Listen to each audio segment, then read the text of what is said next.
Hero, the fight for reality begins. One Deku to save them all. Hello everyone, welcome to What If Deku fought his own multiversal villain self's movie. Before we start, please go support RobertFanfics for writing that awesome fanfic. This is the translated version I made. There will be some mistaken character's gender, but of course Deku is a male. What might they think or say when that hero who strives for the good of all comes and is now a murderer or destroyer, but there are more than one. Deku Wars Part 1. We can see on a hill a green hair very well known to all.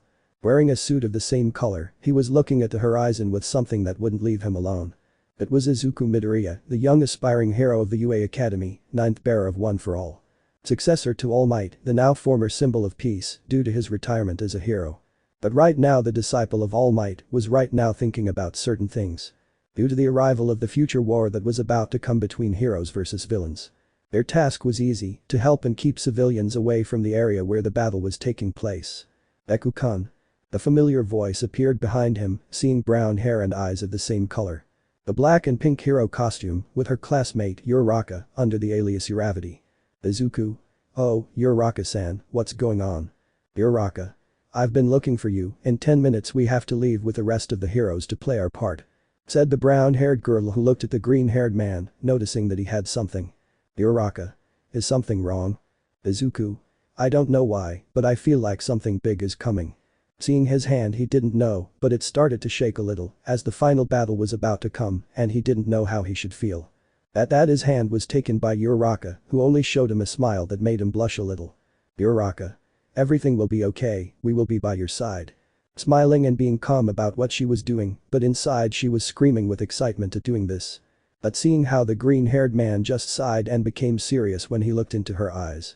Izuku. Uraraka-san, maybe this isn't the best time, but I want to tell you something, before I keep it to myself. Uraraka. What thing? Uraraka's mind. Oh my god, is she going to do it? Is she really going to do it? The green-haired boy took Izuku's hands, but the brown-haired girl could notice the trembling of Midoriya's hands, but also hers. Uraraka's mind. Come on Ichako, calm down, you can do it, listen first and then answer. Izuku. Uraraka-san, to me. I accept. He was interrupted in the middle of his statement by the same brunette who responded prematurely. Izuku. What? This was what came out of his mouth, very confused, seeing now how the brown-haired girl turned red like a tomato. Uraraka. Yo. Seeing her now as she was the one who was nervous, Izuku could only laugh a little for her. Uraraka. Don't laugh. She said, red with embarrassment and a little angry at seeing how he was laughing. Izuku. Sorry, okay, but it seems you're getting ahead of me. Wiping away a tear after laughing at the brown-haired girl's reaction, who now had a pout that accompanied it with a blush. Izuku. Well, Uraraka-san, I like you, for a long time, you are a wonderful girl, and, you make me have a pleasant feeling when I am with you. Uraraka's mind. Come on, hold on a little longer. She thought to herself, while holding back the urge to say something in response to the statement and not look bad again. Izuku. Uraraka-san, would you like to be my girlfriend? The green-haired boy now asked, very nervous and as red as a tomato, looking into the eyes of the brown-haired girl. Who had a great sparkle in his eyes and a beautiful smile on his face. Uraraka. Yes, I do. She said before approaching him and giving him a kiss on his lips, taking the boy from his shoulders while enjoying the kiss. Being her action she accepted for the green-haired man who held her by her waist and closed to enjoy the kiss. His first man and his first girlfriend. Now maybe things could turn out well in the battle that is about to take place. Although that was not possible. In the sky you could see some kind of camera focusing on the couple. Who continued with his happy moment. Change of scene. Now we can see a kind of ship that was drifting in the skies. And inside it you could see through a screen the same couple that followed at the time. How beautiful. Said a green-haired woman in an elegant suit with red eyes, looking at the screen with a slight smile. Really? Now you like spying on the love lives of versions of your brother. Behind her appeared another green-haired man, but this time he was different, a darker shade of hair and what he seemed to be wearing, black and red armor. But having a kind of cannon that stood out on his right arm, noticing in his cold gaze, the seriousness in his words, it seemed as if he was scolding her.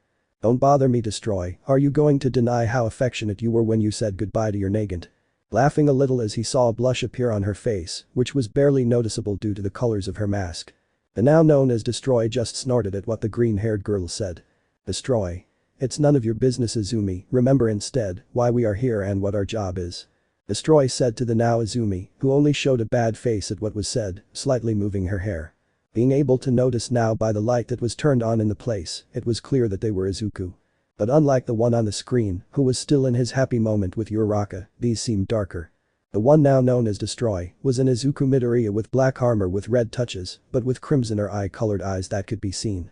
The one now known as Izumi was a version of Izuku Midoriya, female version, but had the same red eyes as her partner Destroy, but wearing an elegant black suit and black lipstick on her lips. They both turned around so they could see who turned on the light in the room. Seeing that it was another Izuku Midoriya, but this one had a metal mouth cover like Destroy, but unlike him, this one had an elegant suit like Izumi. Destroy. What do you want, Vi? Said the user of the armor as technological as the ship was. Villain Izuku. The AFO is calling us all to plan the attack. He said very relaxed in his way of speaking, as if Destroy's intimidating gaze was no big deal. Destroy. Let it be quick, I don't want to be here too long. Speaking as if being on this ship bothered him a lot. Walking past the villain Deku, who now fixed his gaze on Izumi. Villain Deku. You better be quick, you know how he gets. Turning around and following Destroy, leaving an Izumi who looked at the screen.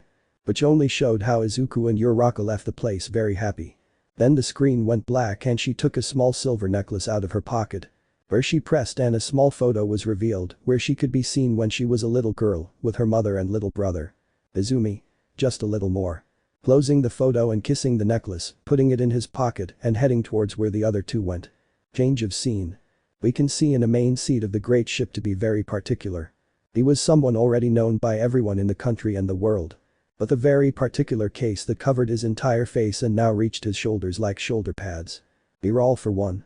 But the same all for one that we know, this all for one was from another universe like the other Izukus. And being the one responsible for recruiting them. This all for one was more decent than his prison self, but not as much as he was before his fight against Almight. This had a great explanation. This all for one, so far, is the only one among several that managed to create multiversal portals. But this is due to a situation of extreme stress levels, which not even a regeneration quirk could help. Except for physical damage, 1,000 times worse than what the All Might itself did to him. Flashback. We can see how All for One, the most dangerous villain in the whole world, known as the strongest creature in the world. Right now on the floor, covered in his own blood and his chest exposed. Showing that he didn't have his heart and had on top of him, a green-haired man with concessions and 2 white masks on his back. Izuku. This is for my brother. Giving a big punch to his face that began to crush his face, causing him great pain. Izuku. This is for best friend. Giving another stronger one that could swear that his skull and brain had been crushed. Izuku. And this is for my mother. Putting his hands together to make a hammer blow, surrounded by blue fire. The blow was so strong that it not only completely crushed Afo's head and face, but also created a small shock wave that was felt throughout the place where they were. Being the rubble of the city that was completely destroyed by the great battle that took place there. The green-haired Yakuza turned around, covered in Afo's blood and his own. He had already ripped out his heart, the main source of his power, even if he was still alive, he no longer had his quirks. At least that's what he thought. The dying All for One, having one last trick up his sleeve, had a small heart that he had managed to create with the doctor's help. Which barely had a few quirks for him to endure. That being Kurogiri's quirk, feeling that the one who did this to him. He was no longer there, he opened a portal and crawled out as best he could, thinking he would be taken to one of his secret guards. But fate. I had something planned for him. End of the flashback. All for One turned around from the chair he was sitting in and saw all the evil Izukus. Afo. Okay, that'll do. Smiling under his mask as he now sees a team full of evil Izukus. Just 10 years ago he tried to return to his original universe to take revenge, but it was useless. All his enemies were at very distant levels that would take him a while to reach. But on his long journey he managed to discover many things that many scientists would kill or turn away from because of everything he saw and acquired. Speak up, what's the plan? I am now speaking of an Izuku who had a suit similar to that of his mentor, All Might, but with a darker tone and its colors inverted. All for One. The plan is easy, seeing how things are in this world, they are just about to start the war so they can cause all the chaos they want. Ahaha, come on, talk now, I'm dying to smash a couple of heads. I now speak a somewhat crazier Izuku, wearing grey and black clothes. With a lunatic grin and cracking his bones, he seemed to be one of the most unstable. As if it were enough to have an Izuku Nomu or a Deku Nomu by your side. Shut up, evil. If you don't let him talk, he'll be even less likely to go fight. Another izuku spoke, who had a silver-colored mouth cover and a dark green hood, but with firearms on his waist and a sword. Afo. Thanks for that mercenary, but now, here's the plan. Snapping his fingers to then show a map of all of Japan and photos of specific spots. Afo. They will be divided, some will go in duos and others in solos, Muerto and Seinen, you will go for the Liberation Army. Pointing at the zombie Deku who just growled in response, but seeing an Izuku who had a suit similar to the zombie one, but not as dirty and torn as his. Izuku Seinen. I can't get used to the name. Villain Izuku. Was that it or you were called Batman? Somewhat mocking towards his counterpart, who just glared at him through his mask. Afo. Villain, you will go to Tartarus and take care of myself here. Destroy. We thought you wanted your me from here to join you. Feigning the assent of other Dekas, who understood what he meant. Afo. The me here is very weak, I highly doubt I'll be of any help at this point, plus each of you would already be able to kill him, so why bother me? Laughing a little he then pointed at other evil Izukus. Afo.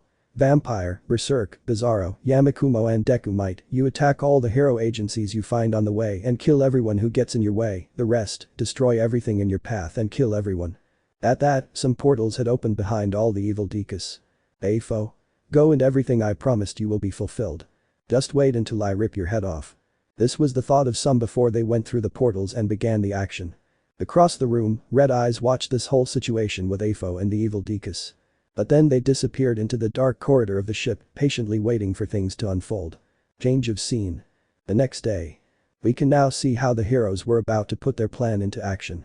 Having its different groups scattered all over the place.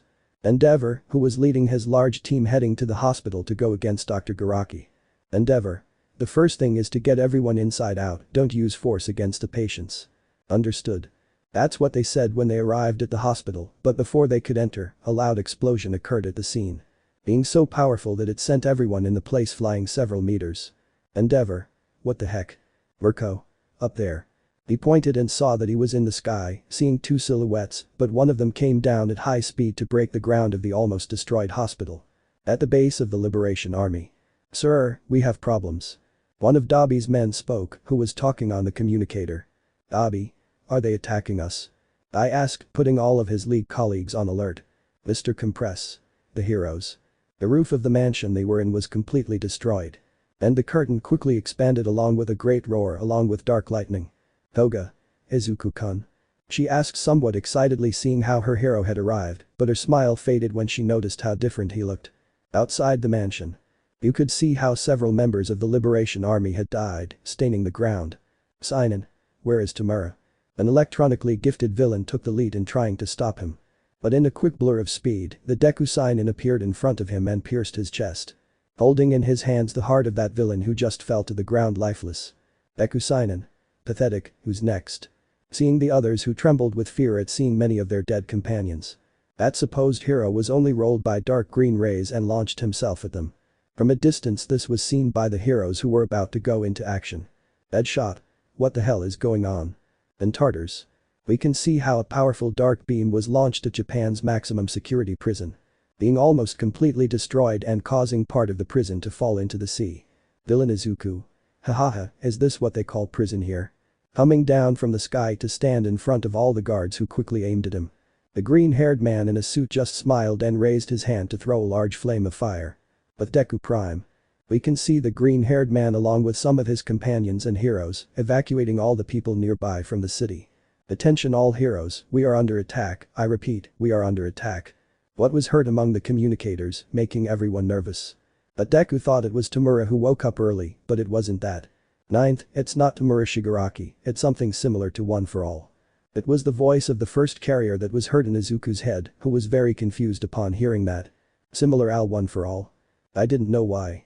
But just like a while back when he saw All for One. That feeling had appeared again. Deku isn't attacking, several Dekus are attacking. Uraraka. But Deku-kun is here. Bakugo. What the hell are you saying? Even here you're still just as stupid. Everyone looked at Deku, but he hadn't said anything. Don't even bother looking for an answer.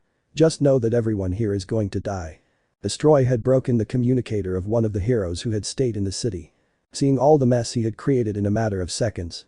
But seeing how more heroes had arrived at the scene to stop him. Destroy. It's showtime. Raising his arm cannon and firing at them. At the Endeavor Agency. We can see how a horde of bats had arrived at the place and broke all the windows on the top floor. Attacking the heroes and secretaries who were present, the person responsible for the attack appeared in front of everyone. Izuku vampire. Fresh meat. Licking his lips and letting his fangs stand out, he took one of the heroes who were there. Sinking his teeth into the neck, his screams of pain being heard all over the place. At the Ryukyu agency. The powerful small wind wave hit the building and sent thousands of heroes who were there flying. Yamakumo. Don't hurt them too much. Said the black-haired man who knocked out Ryukyu with a kick after a right hand. Deku Bizarro. Don't come to me with that now. Grabbing a heroine in a Viking outfit by the neck and snapping her neck very easily. Yamakumo. We have to create chaos, not give so many casualties to heroines like them. Shooting at another building and making people run away. At Sir Night Eye's agency. Izumi. I never liked you. He raised his hand and crimson fire settled on his hand and attacked the building full on. All of Japan was under attack right now and it was Izuku Midoriya. The one responsible for all this. But Dr. Garaki. We can see how the doctor at the service of All for One was doing everything possible to speed up Tamura Shigaraki's awakening process. Doctor? What the hell happened out there? He wondered, already very nervous about everything that was happening. But one thing was clear. And it was that he should not let the master's successor be killed.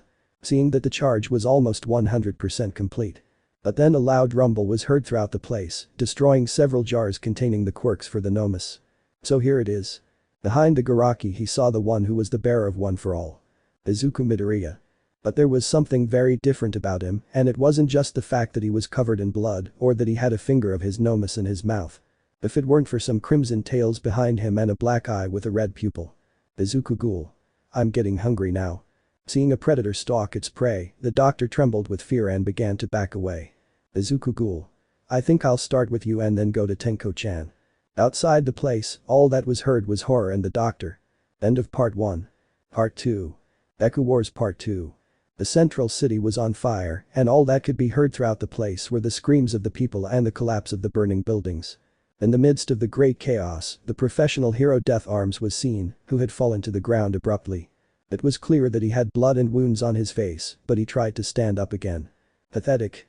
In front of him stood the person responsible for his condition, that being Destroy. Who was looking at him with great disgust and anger. Destroy. You won't even be good enough as cannon fodder for my Decepticons. Pointing his cannon at the face of the wounded hero, who tried to resist holding the cannon. Death Arms. Now go. He couldn't finish as he felt a great burning in his abdomen, looking down and seeing that in the black-haired man's other hand, there was another cannon in the palm of his hand. The hero could only groan in pain before falling to the ground, under the watchful eye of Destroy. Putting your foot on top of your head and start putting force into it. Destroy. And to think that here, you dared to speak to me like that, fourth-rate hero. Crushing the hero's head so hard that it stained his face with blood. But I could hear the screams of horror from the people who saw that. Give me some fun. Behind him appeared another variant, seeing that it was the crazy Izuku, who showed some blood on top of his mask. Destroy. I remind you that our job is to cause chaos in the cities and take out every hero or villain that crosses our path. He said to start firing with his arm cannon at all the buildings that were around him. Crazy Deku. I know, but I can't wait any longer, I only met normal heroes. The fact that his hands were covered in blood shows that he was somewhat preoccupied with his task. Destroy. From what I know, by now the heroes and villains must be scattered all over Japan trying to kill us, so sooner or later you'll have something to play with. Speaking calmly and analytically to his partner, who just sighed and nodded at what he had said. In the hospital. A hail of bullets was hitting the heroes who were evading the attacks, and others were not so lucky. In the sky was flying the mercenary Izuku, who had a minigun and was shooting left and right. Regardless of whether they were heroes or civilians who were in the middle. Pixie Bob quickly created some monsters with Quirk, managing to cover the heroes for a few moments. Endeavor. What do you mean by that it's in my agency? Hero number 1 spoke into his communicator that was in his ear, watching the green-haired man with his firearm. Who pulled something from his belt and threw it at them. Renata. It was the cry of a hero that was heard, and then a great explosion was felt throughout the place. Mercenary Izuku. You better surrender, it's useless. At that he saw that a shield that seemed to be white scales was thrown at him. But he only destroyed it with a magnum in his free hand. Seeing the person responsible for said action on the ground. Crust. Don't think it will be that easy. The green-haired boy then saw how the tomboyish bunny began to run towards him and take a big leap. A single shot against Crust that launched another of his shields, making a ricochet shot. Leaving the shield behind, he fell to the ground and the bullet hit Mirko, who fell to the ground. Mirko. Damn you, come down here and fight face to face. The rabbit heroine said that she was very upset about being pushed out of the way as if it was nothing. But then the ground began to shake and from there came out the gnomes that were not attacked by ghoul. Mercenary Izuku's mind. This idiot can't finish his job. Seeing how some of those went against him and he pointed the minigun at the gnomes. Endeavor.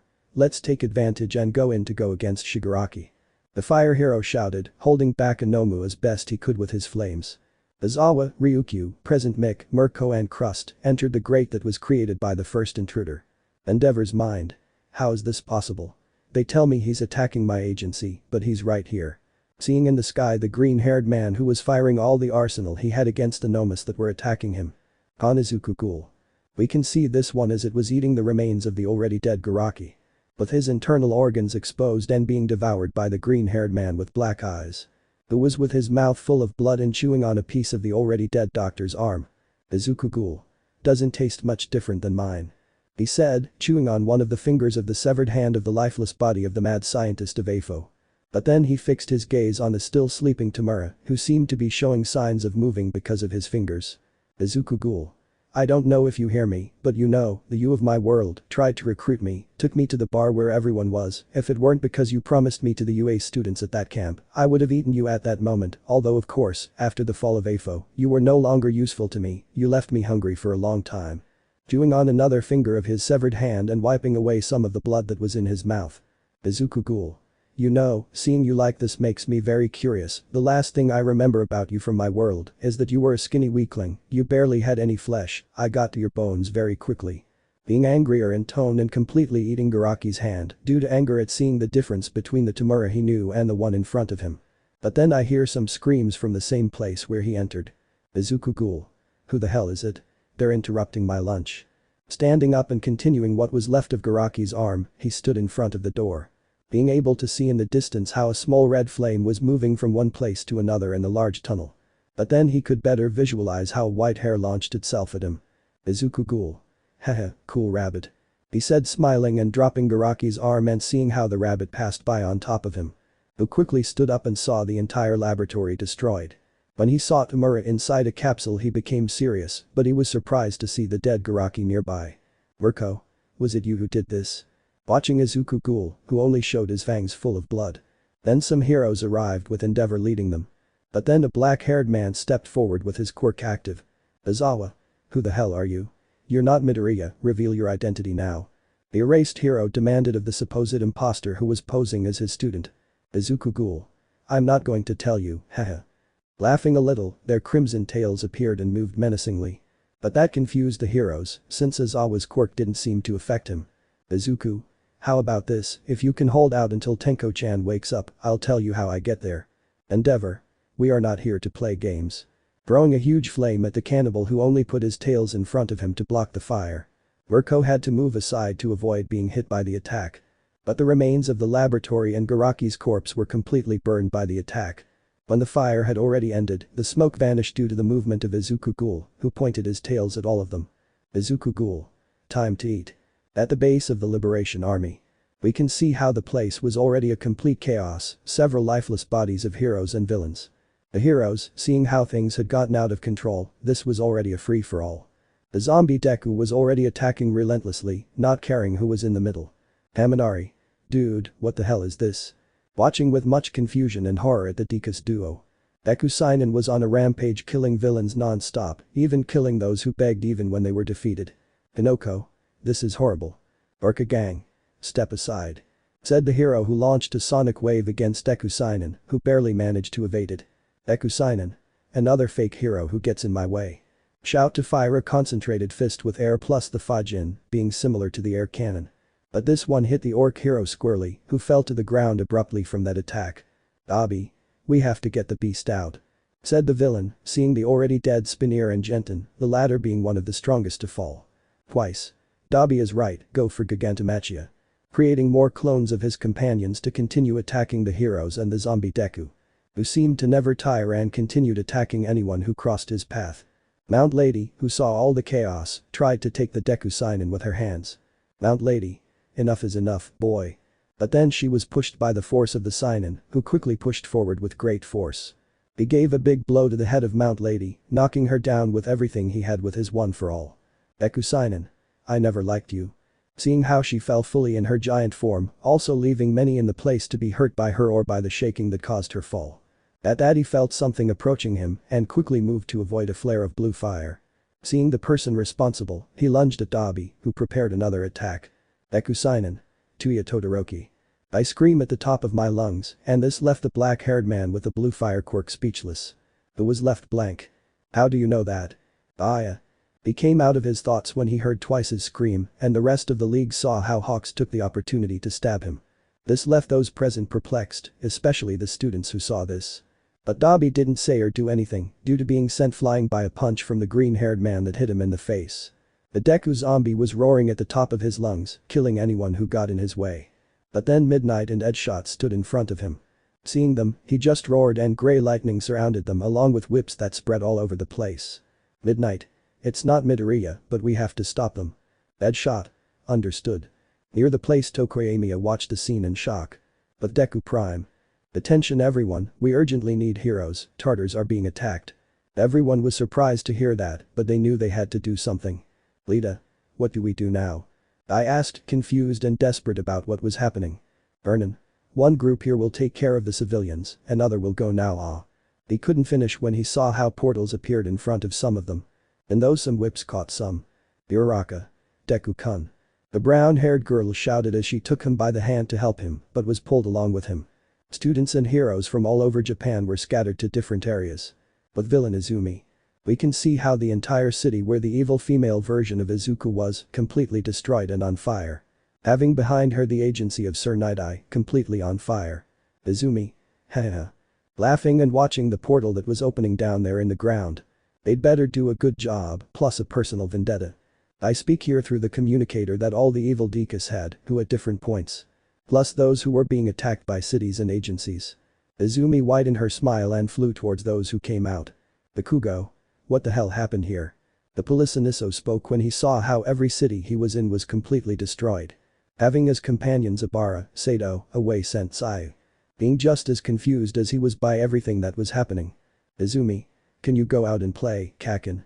Everyone saw how Izumi appeared and went straight for Bakugo, punching him so hard that he flew far away. Zero. Oh shit, what was happening was true. He screamed when he saw that girl who looked so much like Midoriya, but he was quickly pushed back by Abara's vines. Barely managing to avoid a blast of fire that the green-haired girl threw at him. But Destroy and Crazy. The duo was watching on the ground as a mix of professional heroes and students arrived. Crazy Izuku. Finally, it was time for some action. Destroy. I'll go against the students, do you think you can do it against the professionals? I ask, seeing among them Edgeshot, Gang Orca, Crossed and Tiger. Crazy Izuku. Don't worry, I can do it. Launching himself at them at full speed like a bullet, he left his companion sighing in annoyance and staring at the students. Seeing that they were Kendo, Shishida, Kirishima, Lita and Shoji. When they saw the heroes, they already had their enemy, who just decided to show up. Destroy. Don't even bother, your opponent is me. Everyone was shocked when they saw who it was, but they quickly moved when they saw that he pointed his cannon at them. At the UA. The academy, which was now a lake destroyed and littered with several robots on the ground in pieces. Evil Deku. Hahaha, finally, I was dying of boredom. Not far from him was Almight, who already had his armor on, seeing that Todoroki, Nijire, Azawa and Tokoyamiya came out of the portal. Almight mind. Shonen, wherever you are, be careful. He did what he could and returned to the battle, since he was the only one in the UA with a director, to defend it. Almight. Don't hold back with him, he's not Midoriya Shonen. I tried to punch him, but evil Deku just caught him and sent him flying with a punch. But bizarre. We can see how this one was in the sky falling, next to the dragon heroine. Bizarro. I've killed you before, and I'll kill you again. I scream as I grab the dragon heroine by the neck with my red whips. Yamakumo was on the ground against the heroines, among them were Yaoi Rozu, Satsuna and Mina. Yamakumo. If they give up, it won't hurt them much. Cracking his neck and being surrounded by purple lightning and seeing how the brunette created a pipe. Yaoi Rozu. I don't know what you're getting at, but impersonating my classmate is going down a peg. Handeku Nomu. We can see how this colic knocked down 2 buildings, causing people to run to avoid being hurt by the debris. But then the green-haired boy saw how Fat Gum was with Tamaki and Tetsutetsu. Deku Nomu. After a year in an underground prison, a warm-up isn't bad. At that point his muscle mass and claws increased to go against them. Aiming at the fat hero. On Deku might. We can see how he had Vlad King held by the neck and surrounded by several ectoplasm clones in Kamui Woods. Deku might. I kill all might in my world, the strongest hero, do you really think you have a chance against me? But Deku Prime. We can see how he and Uraraka arrived at the country's maximum security prison. The green-haired man using his floating quirk managed to land next to his girlfriend and seeing the situation of the place. Izuku. What the heck happened here? Seeing all the mess that was happening there. Prisoners and guards dead, structures collapsing from damage. Uraraka. It's horrible. Ahahahaha. They both saw how a familiar green hair came out of the smoke, seeing that it was the villain Deku, who was smiling and had some blood on him. Izuku. But what the hell? At that, his gaze met that of his evil variant, who seemed angry to see him. Villain Izuku. Get out of here. He screamed and rose to stand face to face against Deku Prime. Villain Izuku. We have to cover the whole country. Changing his angry expression to a sarcastic smile. Villain Izuku. Damn, but you're the me of this world. Laughing a little at the sight, he knew opponents would come, but he never expected it to be his old self. Izuku? What? How did you get here? Uraraka was just surprised by what was happening because she didn't know what to do or say, Tutikas. Villain Izuku. I'm not going to tell you, hahaha, do you like how I redecorated the prison? Watching with a smile all the chaos that it caused, among them the dead as muscle that was charred. But among the rubble he was watching the whole situation in the sky with seriousness and confusion. Izuku. I ask you, how did you get here? Already angry at seeing how his other self was delighting in everyone's screams, he only saw a smile. Villain Izuku. I heard you the first time, Pentagon, hahaha. Launching himself at them and sending Deku Prime flying to the ground. But this one quickly separated with a shot of air from his finger. The war had already taken a different course. Heroes, villains and beings from other worlds. Japan was now in absolute chaos. End of Part 2. Part 3. Deku Wars Part 3. And Totters. The highest security prison in all of Japan was now a battlefield. And this was evident in all the destruction and the lifeless bodies that were scattered throughout the area. Among them a purple-haired woman was watching everything that was happening, hiding with a brown-haired man in her arms. What I was watching was the fight those two green-haired guys and the brown-haired girl were having. She, like others, was confused by what was happening. The prison was destroyed, prisoners and guards alike were dead, and now two heroes came from a portal to fight that green-haired guy in a suit. Aina's mind. This is serious, I don't intend to miss this opportunity. He thought before forcefully grabbing the former Yakuza leader, Overhaul. In the fight. The villain Deku gave a strong elbow to the brown-haired girl in her stomach and then put her arms in an X, blocking a kick from the hero Deku. But taking this one by the leg and giving a spin to send him flying several meters. Uraraka tried to touch him to make him float, but the villain Deku punched her hard in the nose, making it bleed. Sweeping her and making her fall to the ground. Uraraka could only watch as the villainous version of her boyfriend stood in front of her, his hands surrounded by lightning. Deku villain. And Toga said you were cute. At that moment he felt a sharp pain in his back, caused by an air bullet that sent him flying, but he quickly recovered. But he saw how the Deku Prime went against him with great force, having to be in a struggle with him. Deku villain mind. It seems that those idiots are giving him access to the other quirks, when it comes to fighting me, they must have felt it. He thought as he saw how he felt the strength of his hero eye increase and how the rays of the Ofa grew more and more. Izuku. Why are you here? The villain quickly brought the hero closer to him and gave him a strong knee in the stomach and with his elbow, knocked him to the ground and got on top of him. Starting to strangle him very hard with his red rays. Villain Deku. To make your life miserable, lol. Using more strength in his grip to power, smiling at how the hero was losing air. But a rock came hurtling towards him, hitting him full in the face, and seeing that it was Uraraka who stood up. Izuku quickly raised using the Ofa in his hands, giving him a strong blow to both sides of his head. Being so strong that it made him bleed from his ears and nose, leaving him unconscious and falling on top of him. Uraraka. Deku-kun. Reaching where her boyfriend was and helping him stand up, leaving the unconscious villain aside. Helping him stand up and removing some of the blood they had on them. Uraraka. What do we do now? There he is, stop him. Said some guards who arrived with the number 9 hero, Yoroi Musha. Who doesn't know how he was drawn to the place. Guard 1. Stop him, before he attacks again. He shouted to grab his weapon, but Deku, due to his quick reaction, used his black whips to protect himself and Uraraka. Izuku. You're confused, it's not me. Yoroi. Detingans. Hero number 9 tried to calm things down before an innocent young man was killed. A few meters from the area, another prisoner had emerged from the rubble, revealing that he was Stain, the hero killer, who was left with only a sharp stone as a weapon. He also took advantage of the chaos to get out, but he didn't really understand what was happening. The last thing he saw before losing consciousness was a flash of red and green that broke the structures. At that he heard something next to him, seeing that it was the prison guards and hero number 9, attacking the duo of young heroes. Stain. What the buck? Before he could say or do anything, he saw something stand up and see another green-haired guy in a suit. Villain Deku. Damn rookie. Wiping away some of the blood he had on his mouth, but his gaze fell on Stain, who looked at the situation in confusion. Stain. Two of you? Looking between the green-haired hero and villain, very confused, but remembering who was responsible for making the prison fall. Villain Deku. Not by much. Smiling as he got into a fighting stance, making the killer get serious. Stain. We'll see about that. Throwing herself at him to try to lick the blood that was still on her face. But being held back by a mud that trapped him, he tries to cut his cheek with a sharp rock. Which he almost achieved if it weren't for the electricity that he unleashed against him. Villain Deku. Can you leave me alone? Bringing him closer and giving him a strong kick that sent him against some rubble. Knocking him out very easily, but then using his quirks to create a shield. Avoiding bullets from hitting his back. Turning around to find the heroes and guards looking at him seriously. But he just smiled and charged at them. But vampire. We can see how the vampire Deku was absorbing the blood of one of the secretaries who was at the Endeavor agency. It was seen how the dead heroes were all over the building, some being sucked up by the aforementioned bats. Vampire izuku. Delicious. Dropping the completely dry body to one side, he licked his fangs with gusto for the blood he had obtained. But then I hear loud footsteps coming from the main room. Vampire izuku. It was about time. He said to stand up and go to the place where the sound was, but he could hear some of his pets screaming in pain. This only angered him, and using his super speed, he arrived at the place to find a peculiar group. Those being Endeavor and his main group from the agency, which was killing all of their bats. Vampire izuku. It's about time someone worthwhile came here. Smiling and showing his veins, making it clear that he was angry.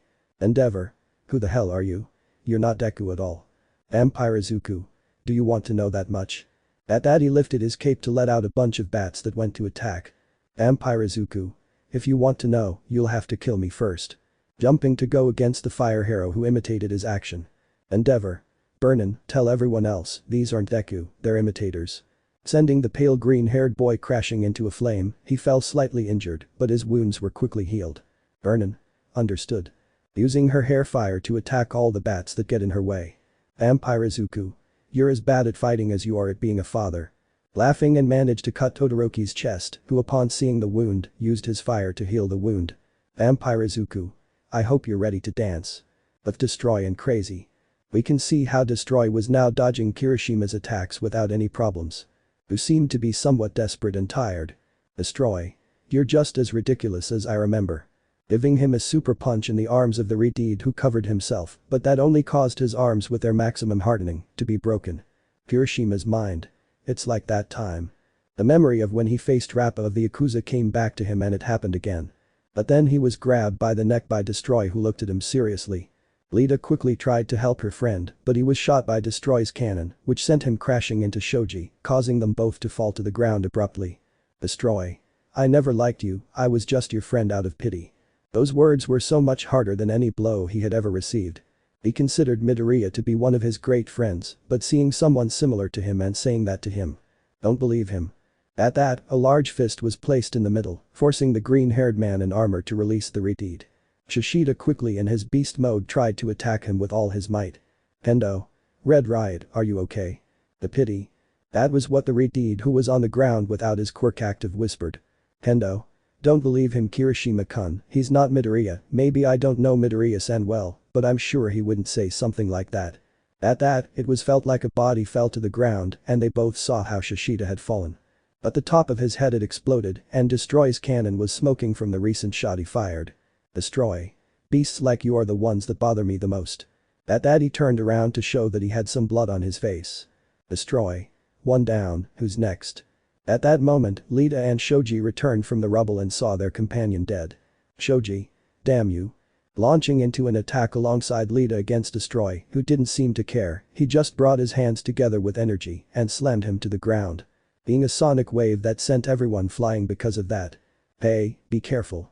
He screamed madly at being almost hit by his partner's attack. Destroy. This wouldn't happen if you weren't playing, instead of just wiping them out in one hit. Starting a hand-to-hand fight against Shoji and Kendo, but it seemed that the orange-haired girl was angrier and sadder. This was evident through her tears and red face from anger. But Izuku Loco. He now used Gang Orca as a human shield, who accidentally received a punch from Tiger. Crazy Izuku. They really are idiots. Jumping back, he managed to evade the ninja hero's attack. At that, he gathered energy in his hands and gave a loud clap that sent the heroes flying. Crazy Izuku. Is that all they have? Even together they don't have a fraction of my power. Before a cry at the course of the battle. Crust. Don't underestimate us. Throwing their shields with all their might at the green-haired man, who destroyed the shields like nothing with his fists. Crazy Izuku. You're the one who's in the way the most here. Launching himself at Crust to attack him, but before he could connect his punch, he was sent flying by a kick. Everyone in the place saw that it was Deku, their Deku, who did not come alone, since he was accompanied by Uraraka and Stain. A few moments before. Izuku. Smash. The green-haired man shouted as he punched him hard in the face, sending his iron mask flying. But it also caused him to crash into some debris and fall unconscious. Yoroi. Good job, boy. Izuku. We still don't know who this one is and the others who are doing it for me. Guard. A cloning quirk. He said he wanted to have a logical option in all of this, but not before apologizing for almost killing him. Yoroi. We'll take care of the rest, you guys have to leave here. Watching the duo of students, but then someone else joined the conversation. Stain. Can I join you? The guards, upon seeing him, pointed their weapons at him, but he was not frightened by this. Yoroi. Why should we trust you? He said as he took hold of the handle of his sword, ready to attack the assassin. Stain. I'm not on the side of heroes or villains, I'm just on the side of justice. Even though they had doubts about it, they couldn't deny the help he had given at the time with the prisoners who tried to escape and just now against that Deku in a suit. Izuku. Are you sure you can be trusted? The green-haired man spoke to the black-haired man, who just threw the sharp stone aside. Stain. I recognized you as a hero like Almight, I don't intend to let your image be tarnished. Izuku. Sir, let him accompany us, if something happens, I will be responsible. The green-haired man said seriously as he looked at number 9 on the top, who remained silent. Thinking of an answer, but the green-haired boy's gaze was enough to make him sigh and look at Stain. Yoroi. If you do anything, I'll cut you into pieces myself. Throwing one of the swords he had on his back, Stain only saw the sword and smiled. Izuku. Do you think you can take care of him? Guard. Don't worry, kid, we'll lock him up right now. Izuku. Okay, hold on. At that, he jumped and using hover and black whips, he flew at full speed to the nearest city. Yoroi. Quick, the anti-quirk cuffs, let's not let him wake up. Villain Deku. That's what you think. At the moment. The crazy Izuku emerged from the rubble and glared at the person who hit him. Crazy Izuku. Oh look at this destroy, the little one of this world arrived. Laughing and looking mockingly at the original green-haired man, who was only surrounded by lightning. Crust. Don't forget about us. Deadshot, Gang Orca and Tiger stood up and surrounded the variant. Izuku's mind. I'm sorry mom, but I'll have to destroy the suit you made me. On Deku might. We can see this variant that was just now subjecting the original to ectoplasm. He who was badly wounded by everything, only with his strongest clone managed to hurt him. Deku might. Expect more from you, you really disappoint me. At that he raised his hand to pierce the hero, who spat out blood and fell lifeless to the ground. Now setting his gaze on Vlad King, who was the only survivor. The Deku might passed by the already split in two Kamui woods, who left all his organs visible on the ground. Deku might. Wait for a challenge, I hope the year here can do something. Hey, idiot. The scream came from above, an old man with steel knuckles arrived at the scene and punched the green-haired man hard in the face. But I don't feel strong enough to make it move. Knuckledister. Now I will be your opponent. Deku might. If you think that's enough to knock me out, you'll have to get a diamond knuckle. Knuckledister. I'm going to beat your head open. On Deku sign and Y Deku zombie. We can see how a large grey flash shot out and a shower of blood painted the plants in the place. The heroine Mount Lady had been impaled on her head and fell lifeless in front of everyone. Those who couldn't believe what that guy had done. Deku Seinen. You were always a self-interested person and not a heroine. Washing off some of the blood and brain matter that was on him. The already dead Mount Lady, upon falling to the ground, caused a great tremor that was felt throughout the place, even in the underground levels. Tamori. He did. Being in total shock like some who couldn't believe it. At that moment, another strong tremor occurred in the area, putting everyone in the area on alert. But then the ground opened up completely and it was revealed that it was Gigantomachia, who finally came out of hiding. The teacher is in danger. He thought as he felt like all for one, he was in mortal danger and he couldn't just stand idly by. All the villains and heroes didn't know what that giant was doing, but the villains celebrated seeing him and seeing how some heroes were crushed. This was seen by everyone, even those in the rear in the forest. Deku-sanen's mind. If he's here, does that mean Tamura has already woken up? He thought as he watched Gigantomachia begin to run at full speed in one direction. Deku-sanen. Hey zombie, get your undead ass here now, help me with Machia. The zombie looked to where his companion was, but that was taken advantage of by a hero who gave him a strong blow to the head, which separated it. But a black whip that came out from his neck brought him back together. The revived Deku saw the person responsible for that action. Being faster than him, he gave him a strong kick that sent him through the walls. Come here. Again the seinen and the zombie listened, flying to where his partner was. With his new goal being Gigantomachia. Midnight. Reargward, can you hear me? Gigantomachia is now on the run towards Shigaraki, you must do everything possible to stop him, I repeat, stop Gigantomachia. With the reargward. The students who managed not to be absorbed by the portals had heard what the 18th heroine had said, feeling the tremors in the place and seeing how far away what was coming. Mineta. Now what do we do? The smartest ones with the quirks for this situation aren't here. I scream in fear for now less than those who were in the place, Yaoi Rozu and Kendo who were the smartest. Toru. What is that? At that moment they saw two flashes hit Machia, hitting him in the leg and face. Managing to make him fall momentarily, they then revealed that they were the two Tikas who came. Deku-sanen. This is going to be a tough one. With Izumi. Izumi. Moron. The green-haired girl shouted after sending Sato flying with a punch, causing it to crash into a car that was nearby. Izumi. I'll say it again, leave Bakugo here and I'll let you live, my business is with him. Shooting fire at Ibara's vines that almost caught her. Seiya. What business do you have with him? Managing to catch the green-haired girl by the leg, she only sent electricity against the frog girl through her tongue. Izumi. Easy frog, I just want to kill him, if you don't lie, I'll let you live. Shiny. A shower of mini explosions hit her and she took cover using a wall of fire. Bakugo fell in front of them with part of his suit destroyed. The Wace. What the hell did you do to him? Helping Sato to his feet after he had barely recovered from that blow. Izumi. What did he do? Through the smoke came Izumi, who was alone surrounded by fireballs, ready to be launched at any moment. Izumi. I just want revenge on my brother's killer. Throwing his fireballs at all of them. The Wace. Disperse and see. I screamed to move next to Sato, feeling the loud explosion of the fireballs. Katsuki. What thing? Watching how Izumi quickly knocked out Seiya due to a kick that made her crash into a hydrant. Knocking her out but also making water spurt out. Izumi. You killed my brother in high school, you threw him out the window and he died on impact, from what I saw here, you almost did the same thing to him here. Increasing her lightning and fire around her in anger. He doesn't even care about Bakugo's reaction, which was shock, as soon as he mentions high school he gets memories of that time. Izumi. Tell me something Bakugo, do the UA members know your secret? Looking behind her at the others who were standing, except for Seiya who was still unconscious. Izumi. Just looking at your face, the answer is obvious. You even dare to act like a hero after everything you did. Do you think the past can be erased that easily? Shooting a fireball that almost hit Bakugo, but the blast from the attack made him lose balance. Being the opportunity for Izumi to give him a strong kick in the stomach. Being so strong that he draws blood. Izumi. You were the one who killed him and you even had the naughty to laugh at his grave. Giving him an uppercut to his jaw and then grabbing him by the hair to pull him closer and knee him in the nose.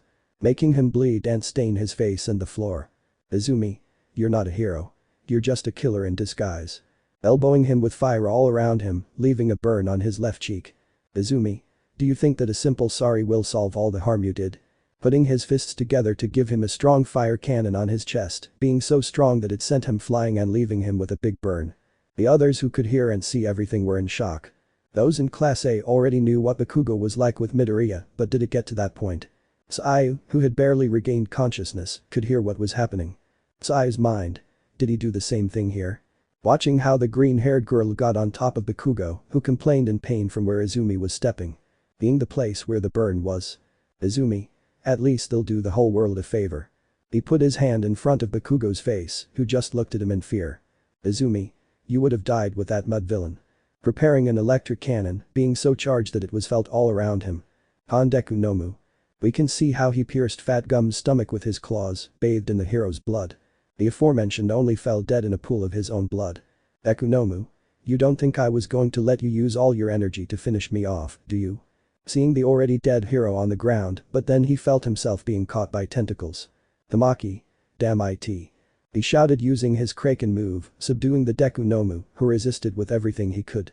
But then Tetsu arrived, who quickly and without holding back began to hit him. Tetsu. You are not Midoriya, I am not going to let you leave here unharmed, you damn monster. Using his steel to the fullest with tears in his eyes. Deku Nomu. Yes, you are strong, but it's not enough. At that, some spikes came out of his body and he managed to free himself from Tamaki's tentacle. Tamaki. Don't even think about it. Using his centaur form and using his tentacles on his hands, he managed to get him away from Tetsu. The green-haired man recovered and got into a fighting stance with his claws out. Deku Nomu. Let's see how long you two last, I hope you're more resistant than that fat guy. Both heroes were only in tears for the fall of their mentor, but now they didn't have to fall, they had to stop that monster. In central Japan. We can see how the purple-haired criminal managed to get far away from danger. But then he saw what was left of a large television. Multiple superhumans, identical to the aspiring hero Deku, or better known as Izuku Midoriya, are causing chaos throughout Japan. On screen we saw how crazy Izuku, Deku Seinen, Izumi and Deku Nomu were. They overwhelm law enforcement, even though they don't seem to be on either side. At first it was believed to be the hero Deku, until reports revealed that there are multiple individuals involved. It's unclear why these attacks are happening or how long they last, but police have ordered everyone to stay home and stay hidden. We'll continue this broadcast as long as we can. Hina. What crazy person did all this? End of part 3. Part 4. Deku Wars Part 4. We can hear a powerful shock wave destroying part of the street where the fight was taking place.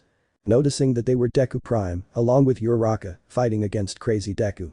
Who was apparently having a hard time fighting the duo and their timing. Deku punched him but it was blocked, but Uraraka kicked him hard in the face. And using his quirk, he made Izuku float, and with the Ofa, he hit him square in the face, sending him several meters back. Uraraka. Release. She screamed to bring her hands together and deactivate her quirk, causing some rocks that were in the sky to fall squarely against the lunatic version of her boyfriend. But the crazy Izuku only concentrated energy in his hands and fired a ray cannon that destroyed all the rocks. But he couldn't block an air blast from Deku Prime, who quickly recovered. Crazy Izuku. Haha, okay, you're better than I thought, although maybe you would have defeated me if you hadn't worried about those useless people. He said to show himself to the injured professional heroes, but with Tiger dead due to a cut in his jugular. Deadshot was knocked unconscious by debris falling on him. Crust was with a broken leg, trying to stand up with the help of his shield. Bang Orca was unconscious after being used as a human shield, but he was bleeding heavily on his right arm because his bone was sticking out. Izuku. Who the heck are you, why do you look like me? Uraraka. Shigaraki Heizo clones to Deku-kun. They both asked the evil version who was just cracking his bones and wiping the blood off his hands. Destroy. Hey, are they bothering you? Appearing behind crazy Izuku, who turned around to see him. But the duo of heroes turned around to see their teammates on the ground. Stain was on the ground unconscious, but with a noticeable burn on his face. Lita and Shoji were worse. The blue-haired man had a broken leg and blood coming out of his chest from a stab wound. Shoji was on the ground in a pool of his own blood due to the severed limbs he created. Hendo had his arm dislocated and blood on part of his face. Hiroshima had lost an arm that was torn off by a shot from the Destroy cannon. Falling wounded after his unbreakable mode, he was destroyed by Destroy's blows. This only worried the original green-haired man more because despite being able to keep up with his evil version, he now knew that this was beyond those who were prepared. Crazy Izuku. Buck you, I can handle this. The words of his evil version brought him back to reality, seeing how his other self stood on guard to continue fighting. Destroy. Insulting doesn't make you cool, dude. The green-haired man in armor spoke, now paying attention to the duo of heroes who were still standing. Izuku. Vite, Achako. Looking with concern at his brown-haired girlfriend, who just looked seriously at the green-haired man. Uraraka. Forget it. Before he could say anything else, they both watched as the variant duo charged at them. Or rather against Deku Prime. Using his black whips, he managed to catch the madman's hand, but he couldn't avoid a shot from Destroy. Making him back off and crazy, he took the opportunity to go against him. Uraraka quickly tried to help with her quirk, but Destroy went against her. Shooting and destroying the rocks that were in her, she tried to use the brown-haired girl to hit the destroy, but he dodged it without problems and gave her a strong knee to her stomach. Knocking the air and some blood out of him, and before he could finish her off, he was pushed by the Deku Prime, who using his black whips on his neck, began to hit him in the sky. Destroy tried to get away with his strength, but crazy Izuku quickly came to help and gave him a strong hammer blow that sent his prime version to the ground. Boo, feeling a tickle, fixed his gaze on the sky, being too late because his two versions went straight against him. The attack was so strong that it shook the place and created a new crater. Uraraka quickly levitated a large piece of rubble, throwing the rocks against her force and removing gravity and time. Managing to send the duo of evil versions of her boyfriend flying, the latter emerged from the crater somewhat disoriented by the blows. Uraraka. Deku-kun. Reaching out to help him up, he quickly recovered. Izuku. Achako-chan, you have to go, now. I yelled to push her away and quickly turn around and block a kick from Destroy. Crazy quickly tried to punch him, but he quickly managed to block it and hit him with his elbow to knock him to the ground.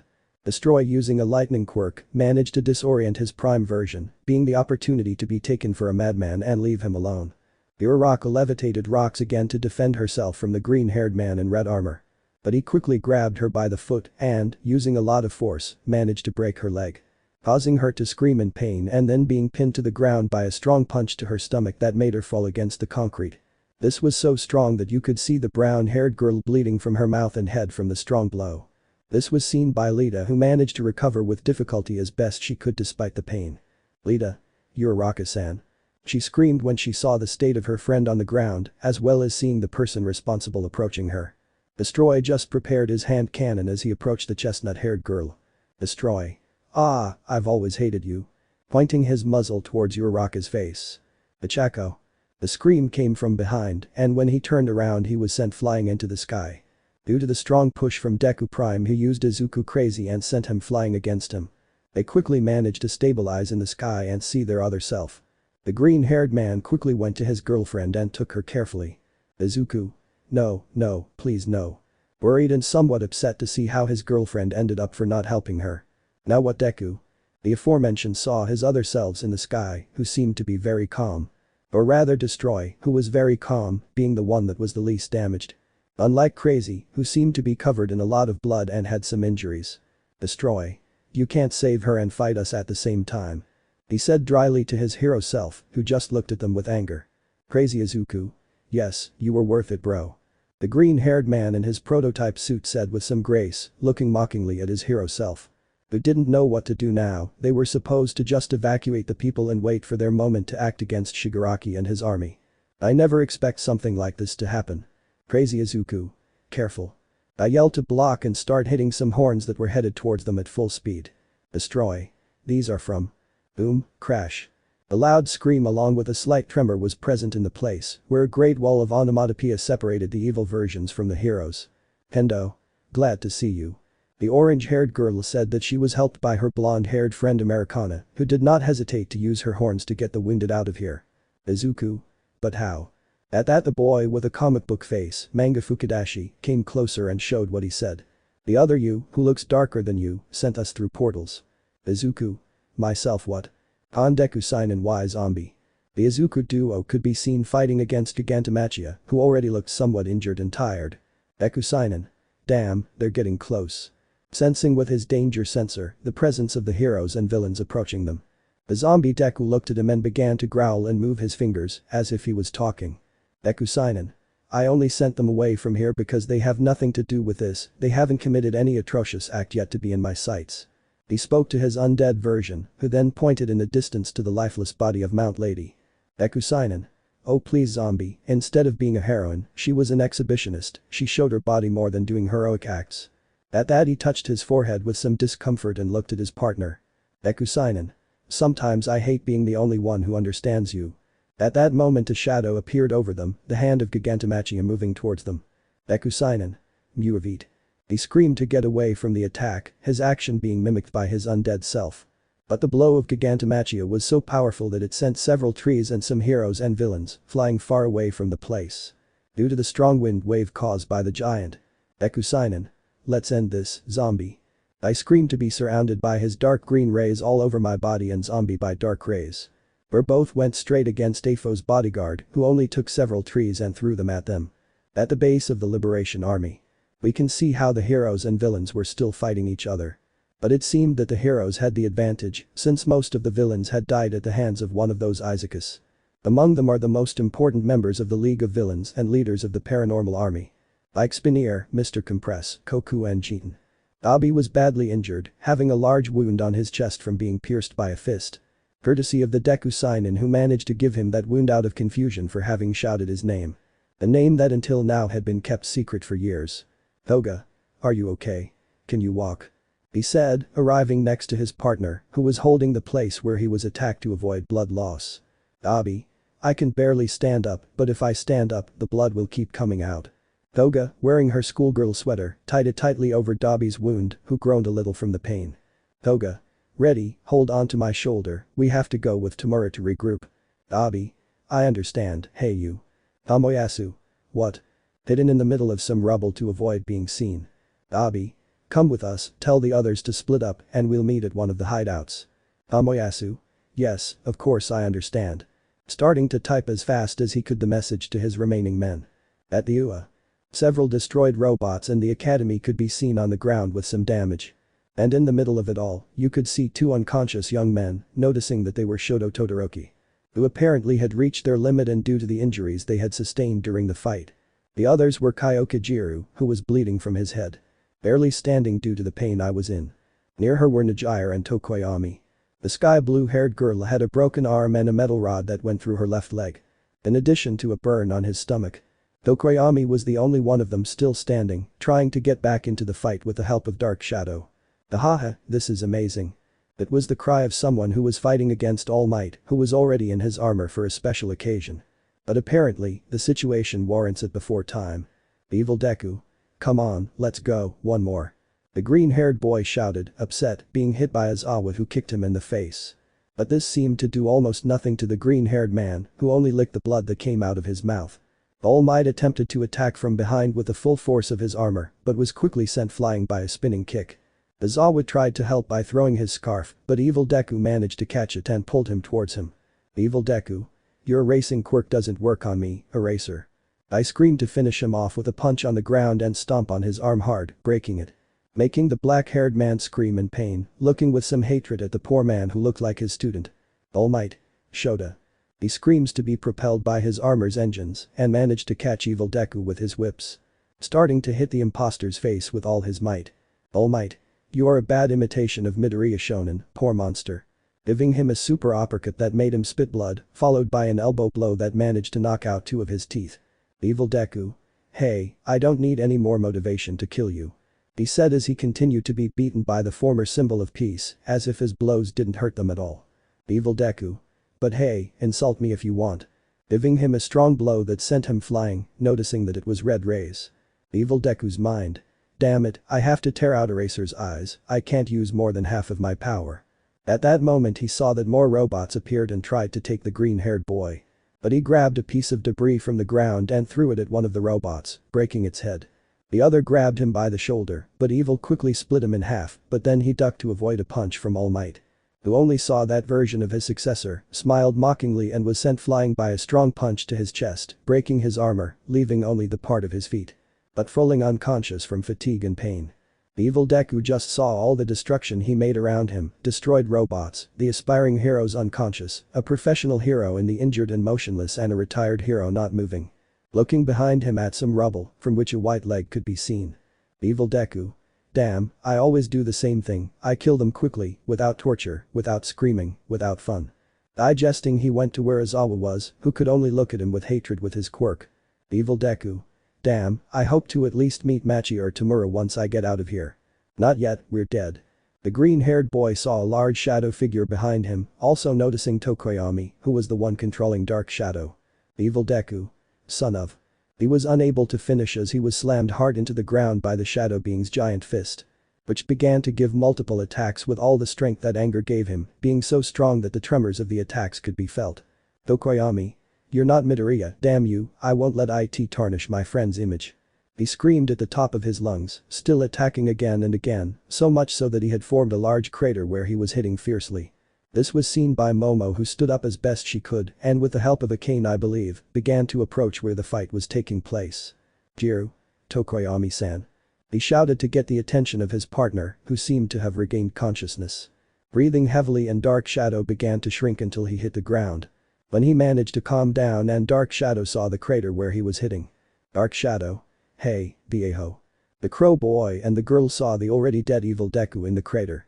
Who had one of his eyes bulging out of its socket, one of his arms broken so that the bone could be seen sticking out of the flesh. "Tokoyami. No, no, no, no, no, I didn't mean to, it was a." At that moment he felt a hand on his shoulder, seeing that it was his sensei, who barely managed to stand despite the pain. "Tokoyami. Sensei, I didn't mean to, it was an accident." At that moment he was hugged by the black-haired man, who felt his student's tears, he even felt how he was trembling. "Izawa. You don't have to apologize, Tokoyami, I know how you feel, but remember, it's not Midoriya you did that to." "Jiru. It's hard not to, sensei, it's practically identical." Seeing the already dead green-haired man with no signs of life, holding back the urge to vomit as best he could. Izawa's mind. What the heck is going on? At the Endeavor Agency. A huge heat wave had destroyed the roof of the large building, along with a loud scream. Where Endeavor was seen falling to the floor of his agency, holding the cape of the already dead vampire Izuku in his hands. Who was disintegrated by the maximum attack of the current number 1. Although of course, that didn't mean he came out unscathed. Another scar on his other eye, multiple wounds that caused a lot of blood to fall, and a lost hand. "It's like I would have fought a high-end Nomu again that time." "Vernon. Endeavor-san." The hero's right-hand man shouted as he approached his boss, who seemed about to fall unconscious.